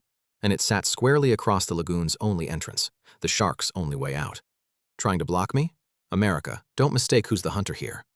Outside the lagoon, 200 meters down, lay the USS Connecticut, a Seawolf-class attack submarine, the most powerful undersea war machine on the planet. Over 100 meters of deep-sea monster stretched across the exit, waiting.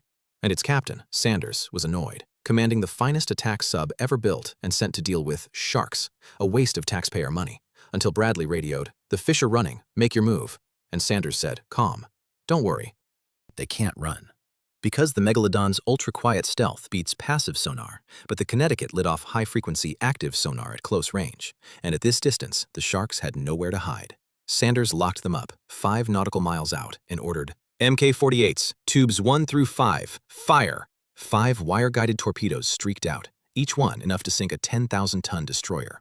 And on the yacht, alert, number 06 locked by torpedo, number 13 locked. And Wu Jingyi, "What do we do about the torpedoes?" And Li Wei, flat, "Nothing. They only fired 5. Who do they think we are?" And here's where the trap flips. The 5 MK-48s, 50-plus knots, a highway speed kill, closed with the shark pack head-on. Except the pack was moving just as fast. Impact, and instead of explosions, the torpedoes simply lost signal. What the hell? Did the sharks bite the guidance cables? Sanders, rattled, fired 10 more. Same result. 10 torpedoes, gone, no booms.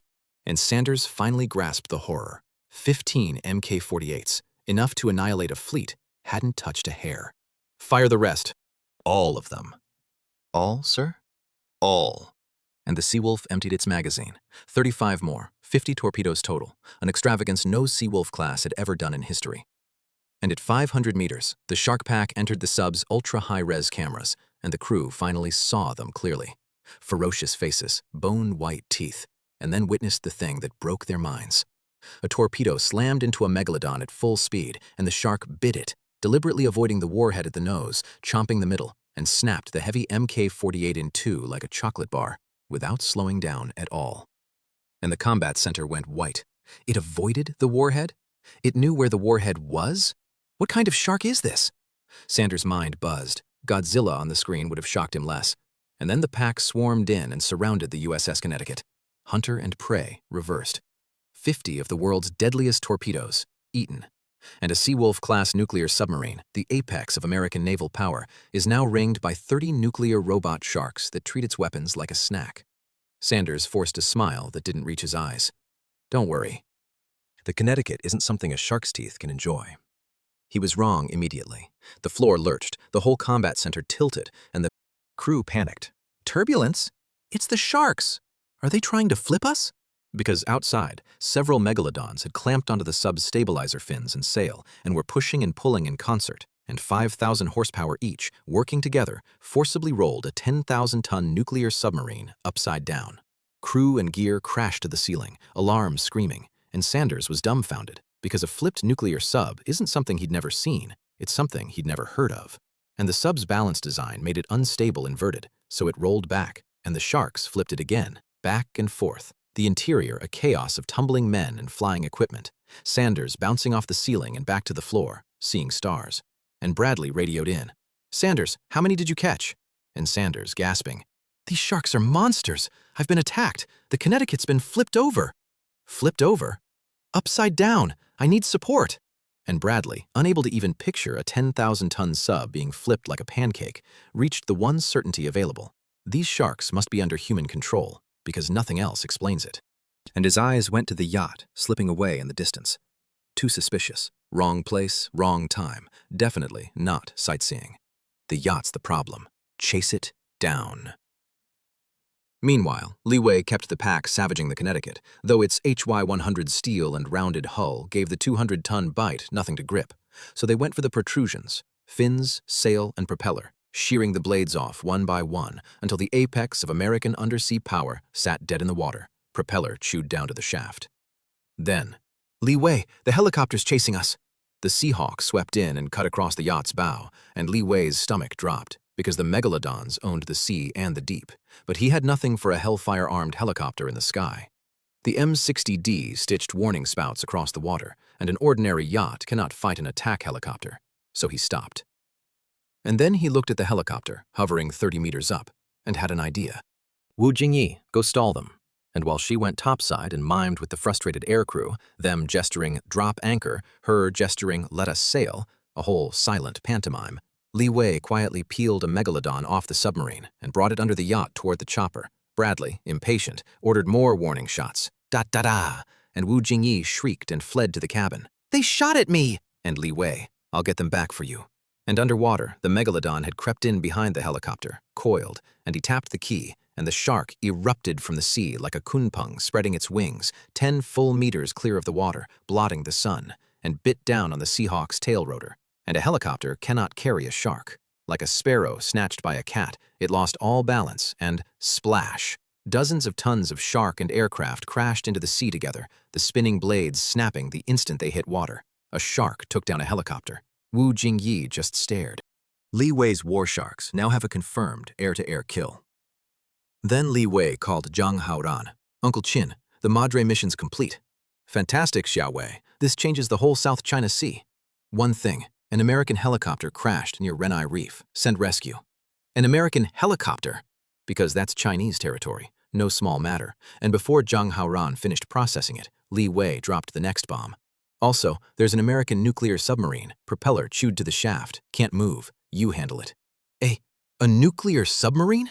Zhang Hao's voice cracked, seeing stars, because a nuclear sub is a nation-destroying weapon, and the Americans are going to go insane. And this was miles beyond his pay grade. It took him a long moment to recover.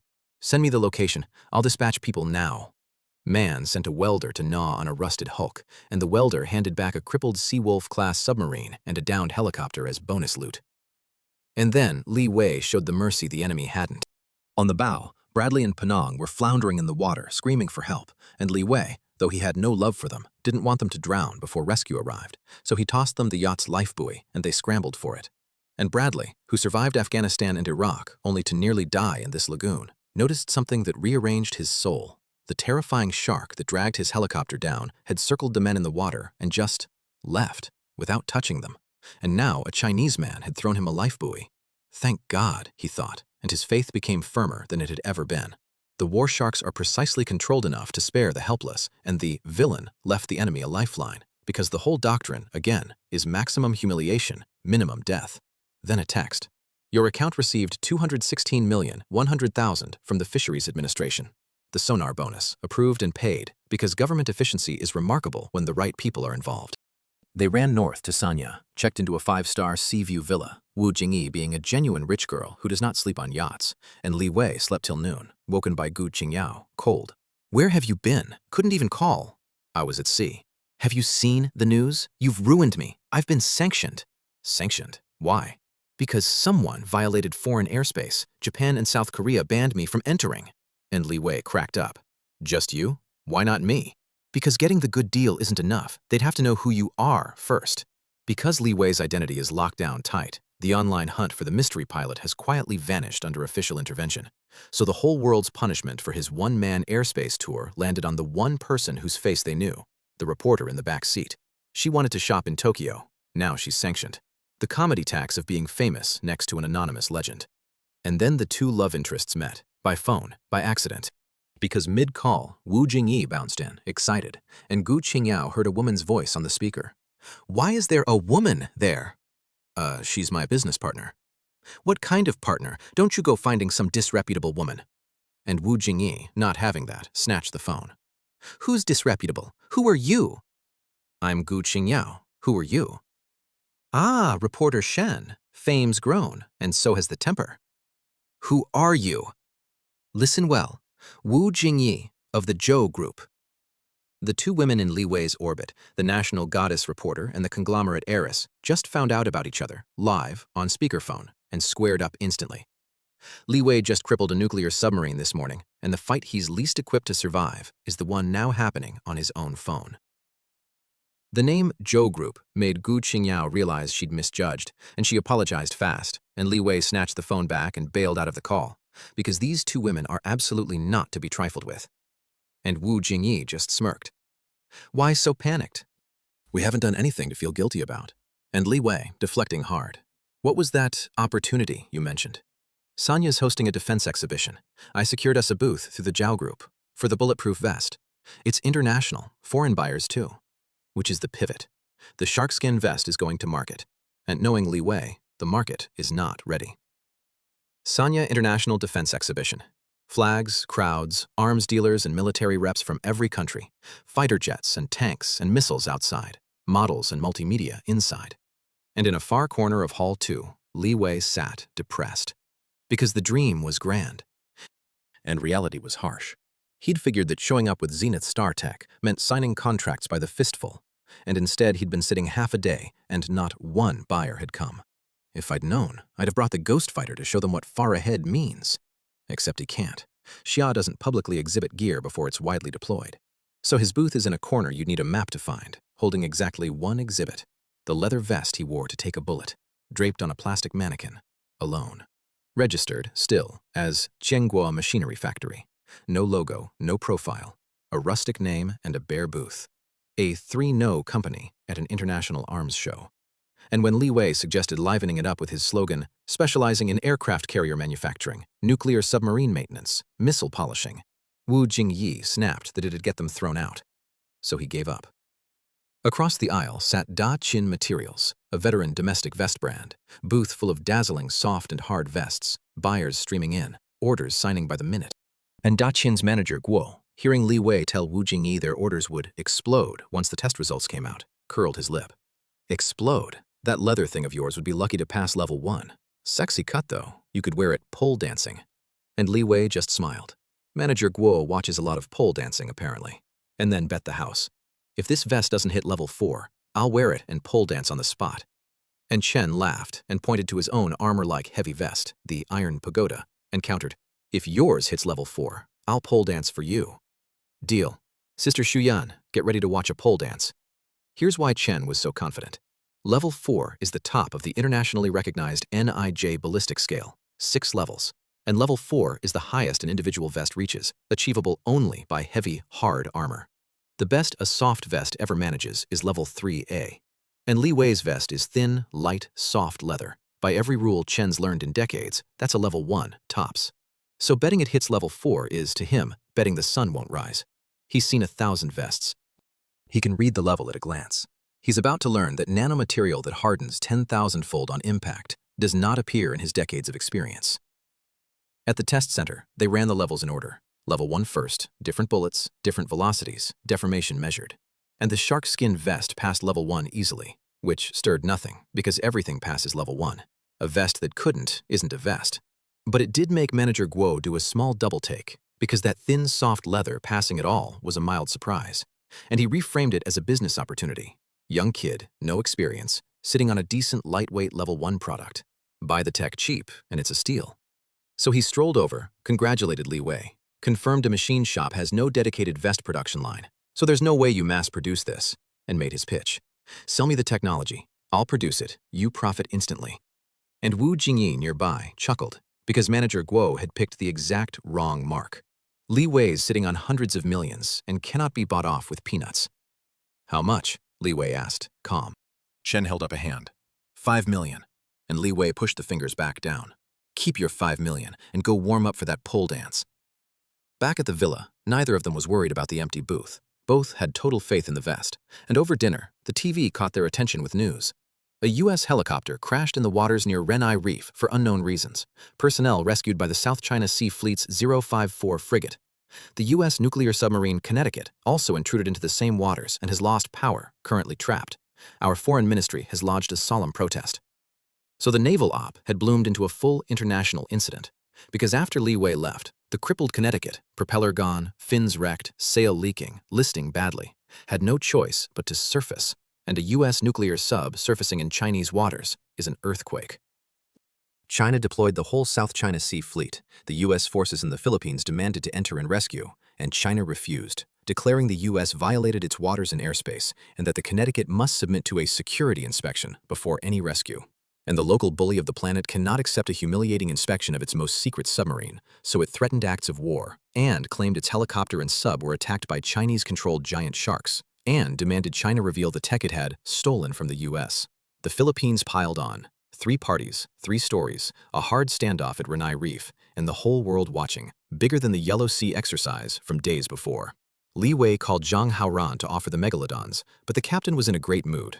Not for now. Where are the sharks? Waiting silent, 1,200 meters down near the reef.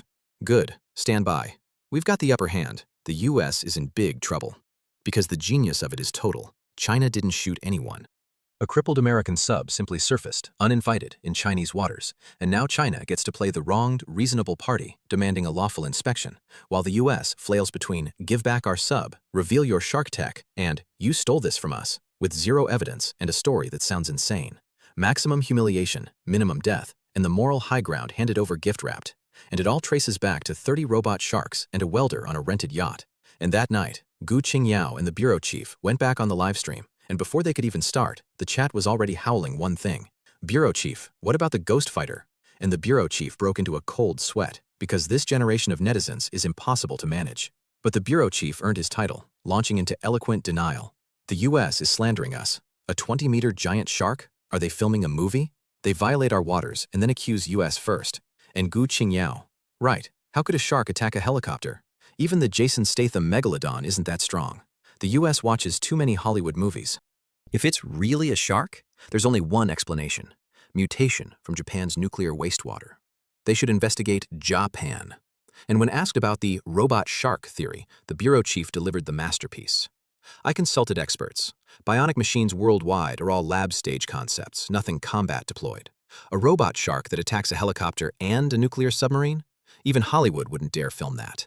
And the chat got the memo instantly. The bureau chief says no, everyone. Understand the spirit of what he's saying. I get it. The rabbit's on a lucky streak. Because the whole audience knows the denial is confirmation and plays along. The bureau chief, sweating. The Strategic Deception Bureau is impossible to work for. Man's job is to lie to people who are all winking at him. And after, Gu Qingyao texted Li Wei. What did you do in the South China Sea? I'm cleaning up your mess again. And Li Wei replied with one word. Classified. Next day at the exhibition, Manager Guo was pacing outside the booth. Practicing your dance, Manager Guo? Little Yang, I reconsidered. 10 million. Many people won't earn that in a lifetime. And Li Wei, mild. Manager Guo, did the IIA results come out? And Chen's face stiffened. IIA and II both came out. Ah, no wonder you doubled the offer. But there are more tests. Once it passes level 4, let's see your number then. Do you even know what level 4 means? Are you dreaming? And then it just kept climbing. 3A, the ceiling for soft vests, submachine gun protection, and the sharkskin vest passed it at a fraction of the weight and bulk of any rival, which told every expert in the hall the material was something new. Competitors swarmed the booth, mistaken for customers, and Manager Guo quietly pulled Li Wei aside and held up 3 fingers, 30 million, and got refused again. Because you don't buy Zenith Star Tech for 30 million. And when the competitors got Wu Jingyi's business card and saw Zhou Group on it, they finally understood where a township machine shop got world-class R&D, and Manager Guo was speechless. These 2 kids are Zhou Group. Why were they cosplaying a village enterprise? Then level 3, and the sharkskin vest passed, and that broke the industry. Because level 3 protection has only ever been achieved by hard armor. No soft vest in history had done it. The sharkskin vest was the first. Explosive news that blew out of the trade circle. Competitors, real customers, and media all flooding in. A reporter reviewing Li Wei on the spot. What material is this? Intelligent nanocomposite. Our own, fully independent IP. And still, Li Wei waited, let the bullets fly, for level 4. Only 3 products even entered the level 4 test. The sharkskin vest, Daqin's Iron Pagoda, and Northern Defense's Defender. And the other 2 were 10-kilogram soft-hard composite slabs that looked like suits of armor. Li Wei's thin leather vest next to them looked like a child standing beside 2 strongmen. And all 3 passed. And where the media went wild, Li Wei stayed perfectly calm, because he knew level 4 wasn't even the vest's limit. It was just the highest level the test went to. And the competitors' faces went complicated, because they finally grasped what they were looking at. Not an improvement, a dimensionality reduction strike. A thin, soft, 1-kilo leather vest matching 10-kilo hard armor means every existing vest material on Earth is now obsolete. Cooperate with this kid, or die. They forgot the hall was closing and mobbed the booth. We want to cooperate. Name your price. 50,000 sets. 80,000. Chaos, until the organizer opened a conference room. And inside, Wu Jingyi handled customers, and Li Wei handled competitors, and his stance was open. Because with Zenith Star Tech, his goal was to change Xia and change the world, not to crush his domestic peers. Patent licensing, OEM, agency, all fine, at a patent fee of just 10% of the selling price, which had the competitors calling him a conscientious saint, and the greedy ones who tried to haggle lower got refused flat. And Wu Jingyi signed orders till her hand cramped. Final tally? 1.2 billion yuan. She cheered and hugged Li Wei on the spot. Man walked into a corner booth nobody could find, holding 1 leather vest, and walked out with 1.2 billion in orders, and every competitor in the country begging to license his material. Because the vest he'd worn to take a bullet for the woman standing next to him turned out to be worth more than the war sharks it came from. And in the corridor, Manager Guo was still waiting, the one competitor Li Wei had refused. Do you have a problem with me, Li Wei? No problem, but did you forget our bet? And Chen gritted his teeth. I haven't. I'll dance now. And he started wiggling around a steel support column, and, credit where due, the man had moves, bending and stretching like a genuine talent, until Li Wei, wincing, waved him off. Forget it, Manager Guo. I was joking. Don't strain yourself. And Chen, good-natured in defeat, laughed and offered to take Li Wei to a place with actual pole dancing, his treat. Because that's the tone of this whole story. Even the rival who mocked the vest and tried to lowball the tech isn't a villain. He's just a businessman who guessed wrong and lost a bet with grace. The real antagonists are always foreign navies and grounded ships. At home, it's all family and friendly rivals. Wu Jingyi blocked the pole dancing bar field trip. Li Wei's still young, with the kind of domineering veto that ends discussions, and Chen left alone. And that night, Gu Qingyao called with a business proposition.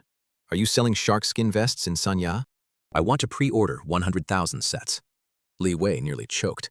What do you need 100,000 vests for? For my dad. What's he do?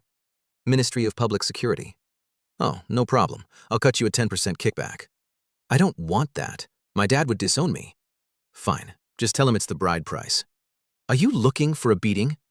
And Wu Jingyi listening. "Stop teasing reporter Shen all the time." And Li Wei thought, "Why does that sound like jealousy?" The two-woman subplot deepens, and the man at the center of it remains, per the book's own verdict, too much of a coward to notice. Next day, the booth was mobbed. Military, police, security firms, foreign buyers of every skin tone, and among them, Lieutenant Colonel Rhodes, the same American officer from the USS Ford. Because after the Ghost Fighter and the Shark incident, the Pentagon decided it had to reevaluate Shah's military industry and sent Rhodes to observe up close. His actual targets were planes and warships. Vests were beneath his notice, but the shark-skin vest made so much noise at the show that it dragged his attention over. And when he saw it, he was floored. He'd worn a level 4 interceptor and remembered its armor-like weight. This thing hit level 4 at under a tenth of that. Revolutionary. And here's the deadpan geopolitical joke the book just states outright. The US imports a lot of gear from Shah, the world's factory, good and cheap, quietly, including spare parts. Even the Nightcrow drone had Shah-made parts. A vest isn't cutting-edge enough to shift the balance, so both countries turn a blind eye. So Rhodes, who does Pentagon procurement, walked up to buy vests from the same country whose plane fuel dumped his carrier last week. The two countries can fight, the book shrugs, but business is business. Rhodes examined the level 4 proof, loved the instant hardening nanomaterial, and moved to buy in bulk. And Li Wei and Wu Jingyi traded a look. A money-making opportunity had arrived, and it'd be a disservice to the party and the people not to fleece a rich American properly. Cost was about 1,000 yuan a vest. Domestic price started at 2,000, and Li Wei, on principle, decided not to gouge. 2,000, same as home, just in Eagle dollars this time. And Rhodes frowned. Li Wei assumed he found it expensive and hurried to add free shipping and no questions returns, and Rhodes shook his head. "Yang, your vest probably doesn't meet our procurement specifications. Whatever the specs are, tell us, we'll change them." And Rhodes smiled mysteriously and handed over a business card, a consulting firm, which would advise on the vest's style, nameplates, packaging.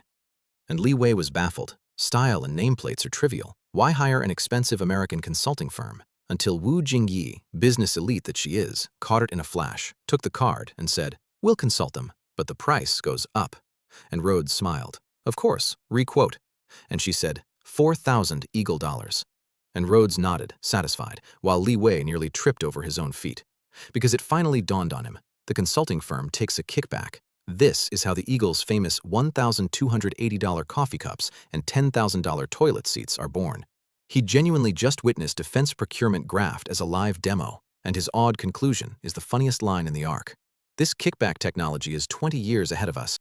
No wonder they say we still have to cross the river by feeling for the Eagle. A Shah patriot, marveling at American corruption as a superior technology, he must humbly study. Then Rhodes handed over a second card, a vest agency for the massive US police and civilian market, because in a country with freedom to bear arms, where some places have kids wearing vests to school, and where state police, feds, FBI, and CIA all buy in bulk, the demand is bottomless. And Wu Jingyi took it, delighted. Final tally with Rhodes? A 1 billion Eagle dollar contract. Minus 300 million in consulting fees, 700 million clear, a number that staggered even the Zhou Group heiress, because a billion-dollar deal isn't easy to land even inside a conglomerate. Add the rest of the day's orders, and the two of them signed nearly 10 billion yuan in one day, from a corner booth with a single leather vest. So they founded Yuanyang Defense, Wu Jingyi putting in 100 million cash, Li Wei 10 million, plus the technology as equity, split 50-50, patents registered, equipment and materials procured, mass production racing to catch up. And Wu Jingyi, who'd only hoped not to lose money, was reeling. 10 billion in orders, 6 to 7 billion in profit. Selling drugs wouldn't be this profitable. And she held half, her 100 million, essentially free money, all conjured out of thin air by one person, Li Wei, a literal god of wealth. And, she couldn't help remembering, the man who leaped in front of a gun for her. Her constant little teases, she admitted to herself, were half serious. And her verdict on him is the book's own. Too timid, no guts, wishy-washy intentions. Looks like I need to be more proactive, she decided. So the heiress is now actively closing distance, while the guy who crippled a nuclear submarine this week runs from a look. Some fights you're just not built for. He even outsourced 100,000 vests to manager Guo, favorable terms and all, and Chen was moved to tears and swore he'd take Li Wei to see pole dancing. The man will not let that go. And 2 days later, the exhibition ended, Several more billion in orders signed, and the pair headed back to the capital. And the naval standoff resolved too, cleanly in Xia's favor. Xia finally let the American ships enter to rescue the crippled Connecticut, returned Bradley and Penang, and in exchange, the U.S. privately agreed to stop meddling in the South China Sea. With the two great powers compromising, the Philippines had to abandon its claim on Renai Reef. Calm returned. And whether the U.S. keeps its word doesn't worry Xia one bit, because with 30 nuclear sharks in the water, the South China Sea is no longer a place anyone gets to act recklessly. One rusted ship, quietly eaten, and a 20-year deadlock ends on Xia's terms. Back in Beijing, Li Wei made his 3 calls: safety report to Mom, vest logistics with Gu Qingyao, production line check-in with Elder Shu, and Wu Jingyi laughed. You really are busy. No choice. With great power comes great responsibility. And she invited him to stay at her place, which threw him. Stay at your house? Why does this feel like meeting the parents? And he tried to beg off to a hotel. He could buy a hotel now. But Wu Jingyi does not accept no and dragged him into the car. An hour later, they rolled into a suburban manor. Fountains, sika deer, and peacocks strolling unbothered. The real thing. Old money, quiet luxury. She set him up in an elegant guest room, promising her family was too busy to be home much. Man survived a nuclear submarine and is now nervously staying at the heiress's manor like a sheep in a tiger's den.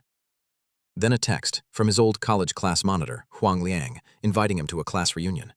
And Li Wei hesitated because he dropped out of the capital city University of Science and Technology when his father died. Walked a completely different road since, but a few years of classmates is a few years of classmates. Worth a look. And Wu Jingyi, tossing her hair. Go ahead. Need a girlfriend? I was a total loser in school. Say you're my girlfriend and nobody will believe it. Can't a loser make a comeback? And Li Wei, teased into shyness, retreated, which delighted Wu Jingyi, this little fresh meat. I've got him. Because the man who outflies aces folds instantly to a hair toss. She dropped him near the reunion and went to the office. Now, the loser thing was false modesty. In college, Li Wei was a handsome class heartthrob who won the class beauty, Chen Zhuan, a golden couple everyone envied. And then his father died. He chose to drop out and take over the shop, and Chen Zhuan immediately dumped him. He agreed without a fuss, not wanting to burden anyone, and they never spoke again. The reunion was at a high-end restaurant, a step up from the usual cheap spots, and Li Wei pushed into the private room to warm greetings, sat in the open seat, right next to Huang Liang. And on Huang Liang's other side, sitting close and intimate, Chen Zhuan, his ex. Because Huang Liang had also chased Chen Zhuan back then and lost to Li Wei and never got over it. Now he'd finally won her, though, as the book coldly notes, he's just playing at it to soothe an old wound and plans to dump her after graduation. And this whole reunion at his family's fancy restaurant wasn't nostalgia. It was a trap built to make Li Wei eat his resentment from years ago. And the knives came out fast. Such a pity you dropped out, Li Wei. No diploma. How will you get BY? And Li Wei, easy. I run the family machine shop, diploma or not, doesn't matter. And Chen Zhuan, contempt in her eyes. That rural workshop? What future is there? Real development needs a big company.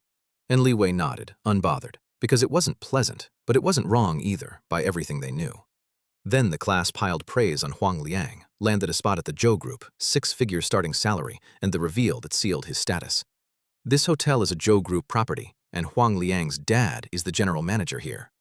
And everyone's eyes went wide, understanding at once. It's all about whose father you are. Huang Liang smirked. Low profile, with a face doing anything but. Then he patted Li Wei's shoulder, chin up. So, Li Wei, how much does that workshop make a year? And Li Wei, mildly irritated now, we were classmates, is this necessary? Answered casually. $1 million or so. And the table froze, then laughed. $1 million? Your tone's bigger than your athlete's foot. Li Wei, we're classmates, no need to brag for face. If you're struggling, just say so. And Li Wei sighed, patient. I took some military industry orders, made a bit. A small workshop taking military orders? At least make it believable. Your shop probably just bends aluminum railings, Chen Zhuan added, and the whole table wore the same skeptical smirk. And Li Wei shook his head internally and stopped explaining. Because how do you tell a room that mocks your railings that the railings guy built the fighter that fuel-dumped a U.S. carrier, the sharks that crippled a nuclear sub, and the Vest Empire that just signed $10 billion in orders, half of it with the very Zhou Group whose intern they're all worshipping? He can't. His identity's classified. So he sits there, the most consequential person in the country, being pitied over a diploma. Then the door opened, and a waitress brought 2 bottles of Remy Martin, thousands a bottle, that Huang Liang had ordered to flex, toasting the table on his dime. And when he clinked Li Wei's glass, "Drink up, Li Wei. This glass alone costs over 100 yuan." And Li Wei, done engaging, just downed it. And Huang Liang smirked to himself. 1 million? Step out of this room and you won't afford 4 dishes for the rest of your life. And right then the door opened again, and a stunning woman walked in, and every eye in the room went straight, because this was goddess tier. And she walked directly to Li Wei, put a hand on his shoulder. "Li Wei, why didn't you tell me you were eating here?" "It's Wu Jingyi." And Li Wei, surprised. "Why are you here?" "This is our family's hotel. I came to handle something." Then she scanned the table. "Is there enough food? Enough wine? You're just drinking Remy Martin? I'll add 2 bottles." And the whole room short-circuited. Who is this beauty? Why is she this close to Li Wei? And wait, this hotel is the Zhou Group's, so how is it her family's? Then a middle-aged man entered, and Huang Liang jumped up.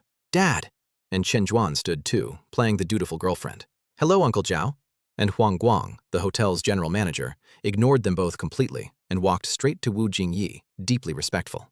"Eldest Miss, why are you here?" Eldest Miss of the Zhou Group. The conglomerate everyone at that table had spent the night worshipping Huang Liang for interning at, and its heiress just walked in and put her hand on the railings welder's shoulder. Wu Jingji told Huang Guang she needed to inform him of an important decision, stepped out with him, and smiled back at Li Wei. "Eat, I'll pick you up soon."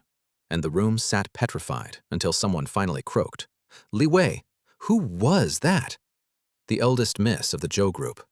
"Ah," and the gossip fired. "What's your relationship?" "Friends and business partners," which nobody believed for a second, given how they'd just talked. Huang Liang stared in disbelief. A dropout with no background, tangled up with the Zhou heiress? And Chen Zhuan's face did something complicated. Then the waitress brought the 2 more bottles, and someone gasped. "Holy crap, it's Romane Conti, hundreds of thousands a bottle." And the table, for whom a few thousand yuan bottle was already legendary, went white. And the awkwardness peaked, because the wine was Wu Jingyi's gift to Yang Bo, so Huang Liang giving the order to open it was mortifying, until Li Wei waved it off easy. "Open them, pour for everyone." And the classmates joked they'd smell it and brag for half a year, that it worked out pricier than gold, that if not for Li Wei, they'd never tasted in this life, and the whole conversation swung to him. "Li Wei, how do you know Miss Zhou?" "We started a company together." "You started a company with the Zhou Group?" And then old classmate Lin Yi, half joking, asked if the company was hiring, and Li Wei, who genuinely leaves the operations to Wu Jingyi, said sure, they'd just landed a big batch of orders. "What does it do?" "Bulletproof vests." And Lin Yi, a military buff. "Wait, at the Sanya exhibition, there was a revolutionary new vest material. You hear about it?" "That's our company's product." Lin Yi nearly spat a 10,000 yuan mouthful of Romane Conti and had to swallow it, internal injuries be damned. "The news said that vest landed over 10 billion in orders. That's all yours?" Li Wei nodded, and the table went dead silent. 10 billion. Because minutes ago he said 1 million and nobody believed him, and now it's 10 billion with a hundreds of thousands bottle sitting there he didn't blink at. Because at 10 billion net worth, Romane Conti drinks like soda, and every gaze shifted, doubt to shock to awe, because the wine was real. Huang Guang's groveling was real. You don't fake the eldest miss's hand on your shoulder. Whatever the exact truth, railings welder was never it. And Chen Zhuan's expression kept changing, drowning in regret. Why couldn't I have held on a few more months? 10 billion, and now none of it hers. And the whole room went cautious, nobody daring to drink until Li Wei raised his glass first, because a sip cost 10,000. And Li Wei just felt tired, because he'd come as an ordinary classmate, and their whole world had rearranged around a bank number. He didn't even hold the mockery against Huang Liang and Chen Zhuan. Having seen the stars and the sea, why would I care about squabbles in a pond, though cutting ties was certain? And then, the real capstone. Coming out of the room, taking the elevator down, they hit the lobby and froze, because Huang Guang was on his knees in the hallway, wailing, Wu Jingyi standing over him, face like a storm. "Dad, why are you kneeling?" Huang Liang rushed up. "Get lost," his father snarled, before turning back to beg. "Ms. Zhou, I was wrong. Give me another chance. Your embezzlement of company funds is a criminal offense. Not prosecuting you was already mercy. Resign, immediately. I don't want to see you again." Huang Guang, the reason Huang Liang got into the Zhou Group at all, had been siphoning company money for years, and the eldest miss just fired him on the spot, in front of everyone, the same night his son threw a reunion to humiliate a loser. And Huang Liang stood there, struck by lightning, because his whole future ran through his father's job, and the job was gone, torched by the very heiress whose hand had rested on Li Wei's shoulder. The trap he built to shame Li Wei closed on his own family instead. Every jab, every "how will you get by," every Romane Conti flex, all of it, on the night the floor fell out from under him. A college kid who dropped out to run 3 broken lathes, dumped by his girlfriend, pitied by his whole class, and in a few weeks he built the fighter that fuel-dumped a U.S. carrier, the sharks that crippled a nuclear sub, and the vest that just signed $10 billion in orders with the Zhou Group heiress on his arm. The trap Huang Liang built to shame the railings welder closed on his own family instead, and Li Wei didn't even have to swing. Reality did it for him. And Chen Huan did the thing. Out at the curb, as everyone said goodbye, she rushed over and grabbed Li Wei's arm. "I was wrong. Can you forgive me? I regret it. I'll do anything." And Li Wei pulled free. Not cruel, just done. "Chen Huan, you didn't do anything wrong, and I never hated you. I don't need you to do anything." Which was worse than anger, because indifference means she's not even a factor anymore. Meanwhile, Huang Liang, whose father just got fired and whose whole future evaporated, snarled, "Get lost, don't bother me," at the same Chen Zhuan, and the golden couple of the trap dissolved in the parking lot. And then the exclamation point. A convoy of camouflage military vehicles came screeching up to the hotel, soldiers pouring out, and out stepped Division Commander Huang Jingyu, a major general, who strode to Li Wei and even opened the car door for him, shielding the frame with his hand. And the classmate's jaws hit the pavement. A 10 billion company was one thing, but a 2-star general treating the railings welder like an honored guest? Whatever Li Wei was now, it was a different plane of existence entirely. That became the consensus as the convoy vanished like a gust of wind.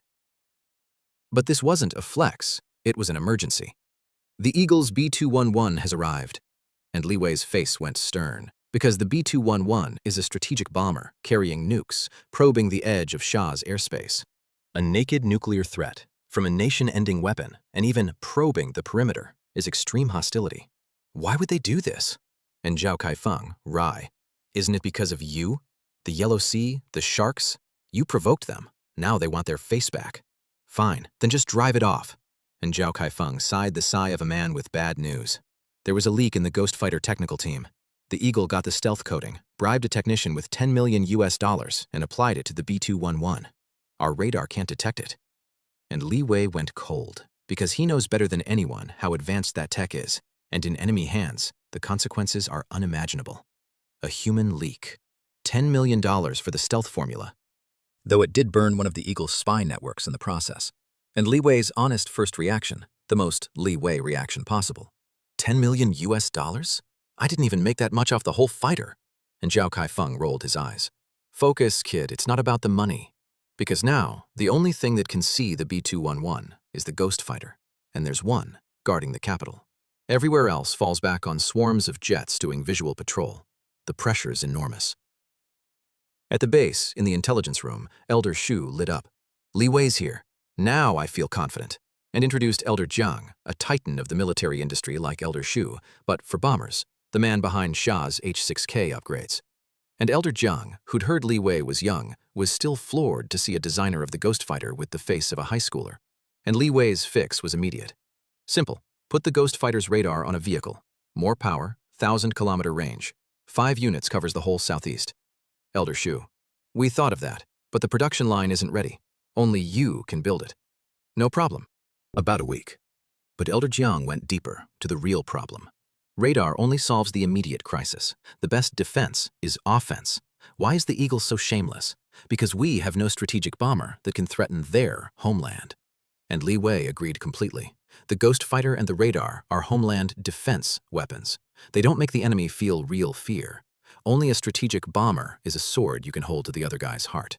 And Elder Jiang, whose whole life is bombers, was struck, because this kid, young as he was, showed zero arrogance and could calmly name the limits of his own miracle fighter. That breadth of vision beat most of the old guard. So you've studied bombers too? And Li Wei, easy. Actually, on the way here, I already decided. I'm going to build a new strategic bomber. and the room froze. Because building the Ghost Fighter was already heaven-defying, and a bomber is a completely different beast. Different tech, different doctrine, incomparable to a fighter. Elder Shu barely had the energy to be shocked anymore. First the fighter, then the sharks, now a bomber, and he half wanted to crack Li Wei's skull open and see how much more was packed inside. And Elder Zhang, gently, the warning of a lifetime's expertise. I admire your Ghost Fighter, but do you understand bombers? A genius can explain the fighter, but a bomber needs the accumulation of time. Even genius isn't enough. And Li Wei smiled, because he'd already worked it out. Beating the B-211 is easy with enough Ghost Fighters, but the root problem is the Eagle's nuclear blackmail, and that only breaks when Xia can hang a sword over the Eagle's own head, permanently. So Elder Jiang was right. The best defense is offense. Do you have a design? Elder Shu asked, because Li Wei never speaks without reason. I do. My concept is a space strategic bomber. And the word space visibly rocked both titans. Because a space plane means an aircraft that can enter Earth's orbit, a genuine game changer, and something the entire global aerospace industry knows is nightmarishly hard. Elder Jiang shook his head. A space plane needs rocket-grade propulsion to reach orbit, but rocket engines can't sustain endurance. How do you solve that? Which is the exact problem that's plagued aerospace for generations. Air-breathing engines can't push you to orbit. Rocket engines can't last. Two fundamentally different propulsion methods, and no one's married them. Even the Ghost Fighter can't reach space. It's the limit of physics. And Li Wei tossed out the answer like it was nothing. Use nuclear power. A fission direct injection plasma engine. And Elder Jiang stared, because that's a technology that has lived only in scientists' concepts, never once realized. Can you actually build it? Probably a month. Only a month? A problem that's broken the peak of human capability worldwide, and the kid quotes it like a delivery window. Then Li Wei added the casual bombshell. The Blackbird will carry 20 nuclear bombs. I'll need you to apply for them in advance. And the room froze, because nukes aren't cabbages. Every single one is strictly reviewed and managed, and per international data, Xia's whole arsenal is in the low hundreds. And this kid wants 20 for one plane. Elder Jiang, speechless. Fine, I'll apply to the core leadership. Time was tight, so Li Wei went home first to build the radar. And there's a warm beat here worth slowing for, because that evening he went back to Yang family village, and his mom, Wang Min, laid out a whole table of food, and he'd brought her clothes and jewelry and gifts from Sanya, and she was happy and still scolded him. Don't spend recklessly. Mom needs nothing. Mom, spend whatever you want. Live it up. We have more than we can spend. Don't brag. You had 30 million and blew it in days. Where did it go? And Li Wei, gentle. That 30 million already turned into 600 million. And Wang Min's eyes went wide, and she glanced around like someone might overhear. Xiao Wei, did you really earn that much? Really. I'll transfer it to you. Save it for when I get married. And he transferred her the cash to put her mind at ease, and did not mention the 10 billion order, because it would scare her. That's the whole man in one dinner. He crippled a nuclear submarine, and he's about to build a bomber that flies through space, and the version of himself he shows his mother is a good son with a nice bank balance who wants her to rest easy. She still just wants him fed and not broke. He lets her have that. And he took care of his neighbors, too. The factory had to expand onto the villagers' farmland, and while he was in Sanya, Wu Jingyi had the Zhou Group negotiate the purchase, and Li Wei, dealing with his own fellow villagers, paid triple the going rate. Several new millionaires appeared in Yang family village overnight, and some folks started volunteering their land, hoping to sell. Man could have paid market rate, and nobody would have blinked. He tripled it because they're his people. The railings guy who couldn't make rent a month ago is now quietly minting millionaires out of his childhood neighbors. Then, fast, the radar.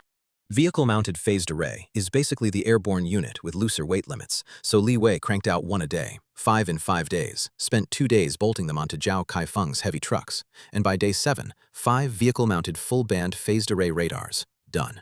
Ground air defense battalions from the northern and southern theaters took them east, and just like that, the entire southeastern sky was covered. The B-211's stolen stealth just stopped working.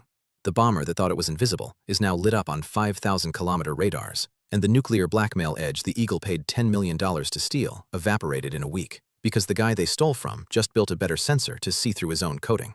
You cannot outrun the source. And with the crisis handled, Li Wei turned to the real answer.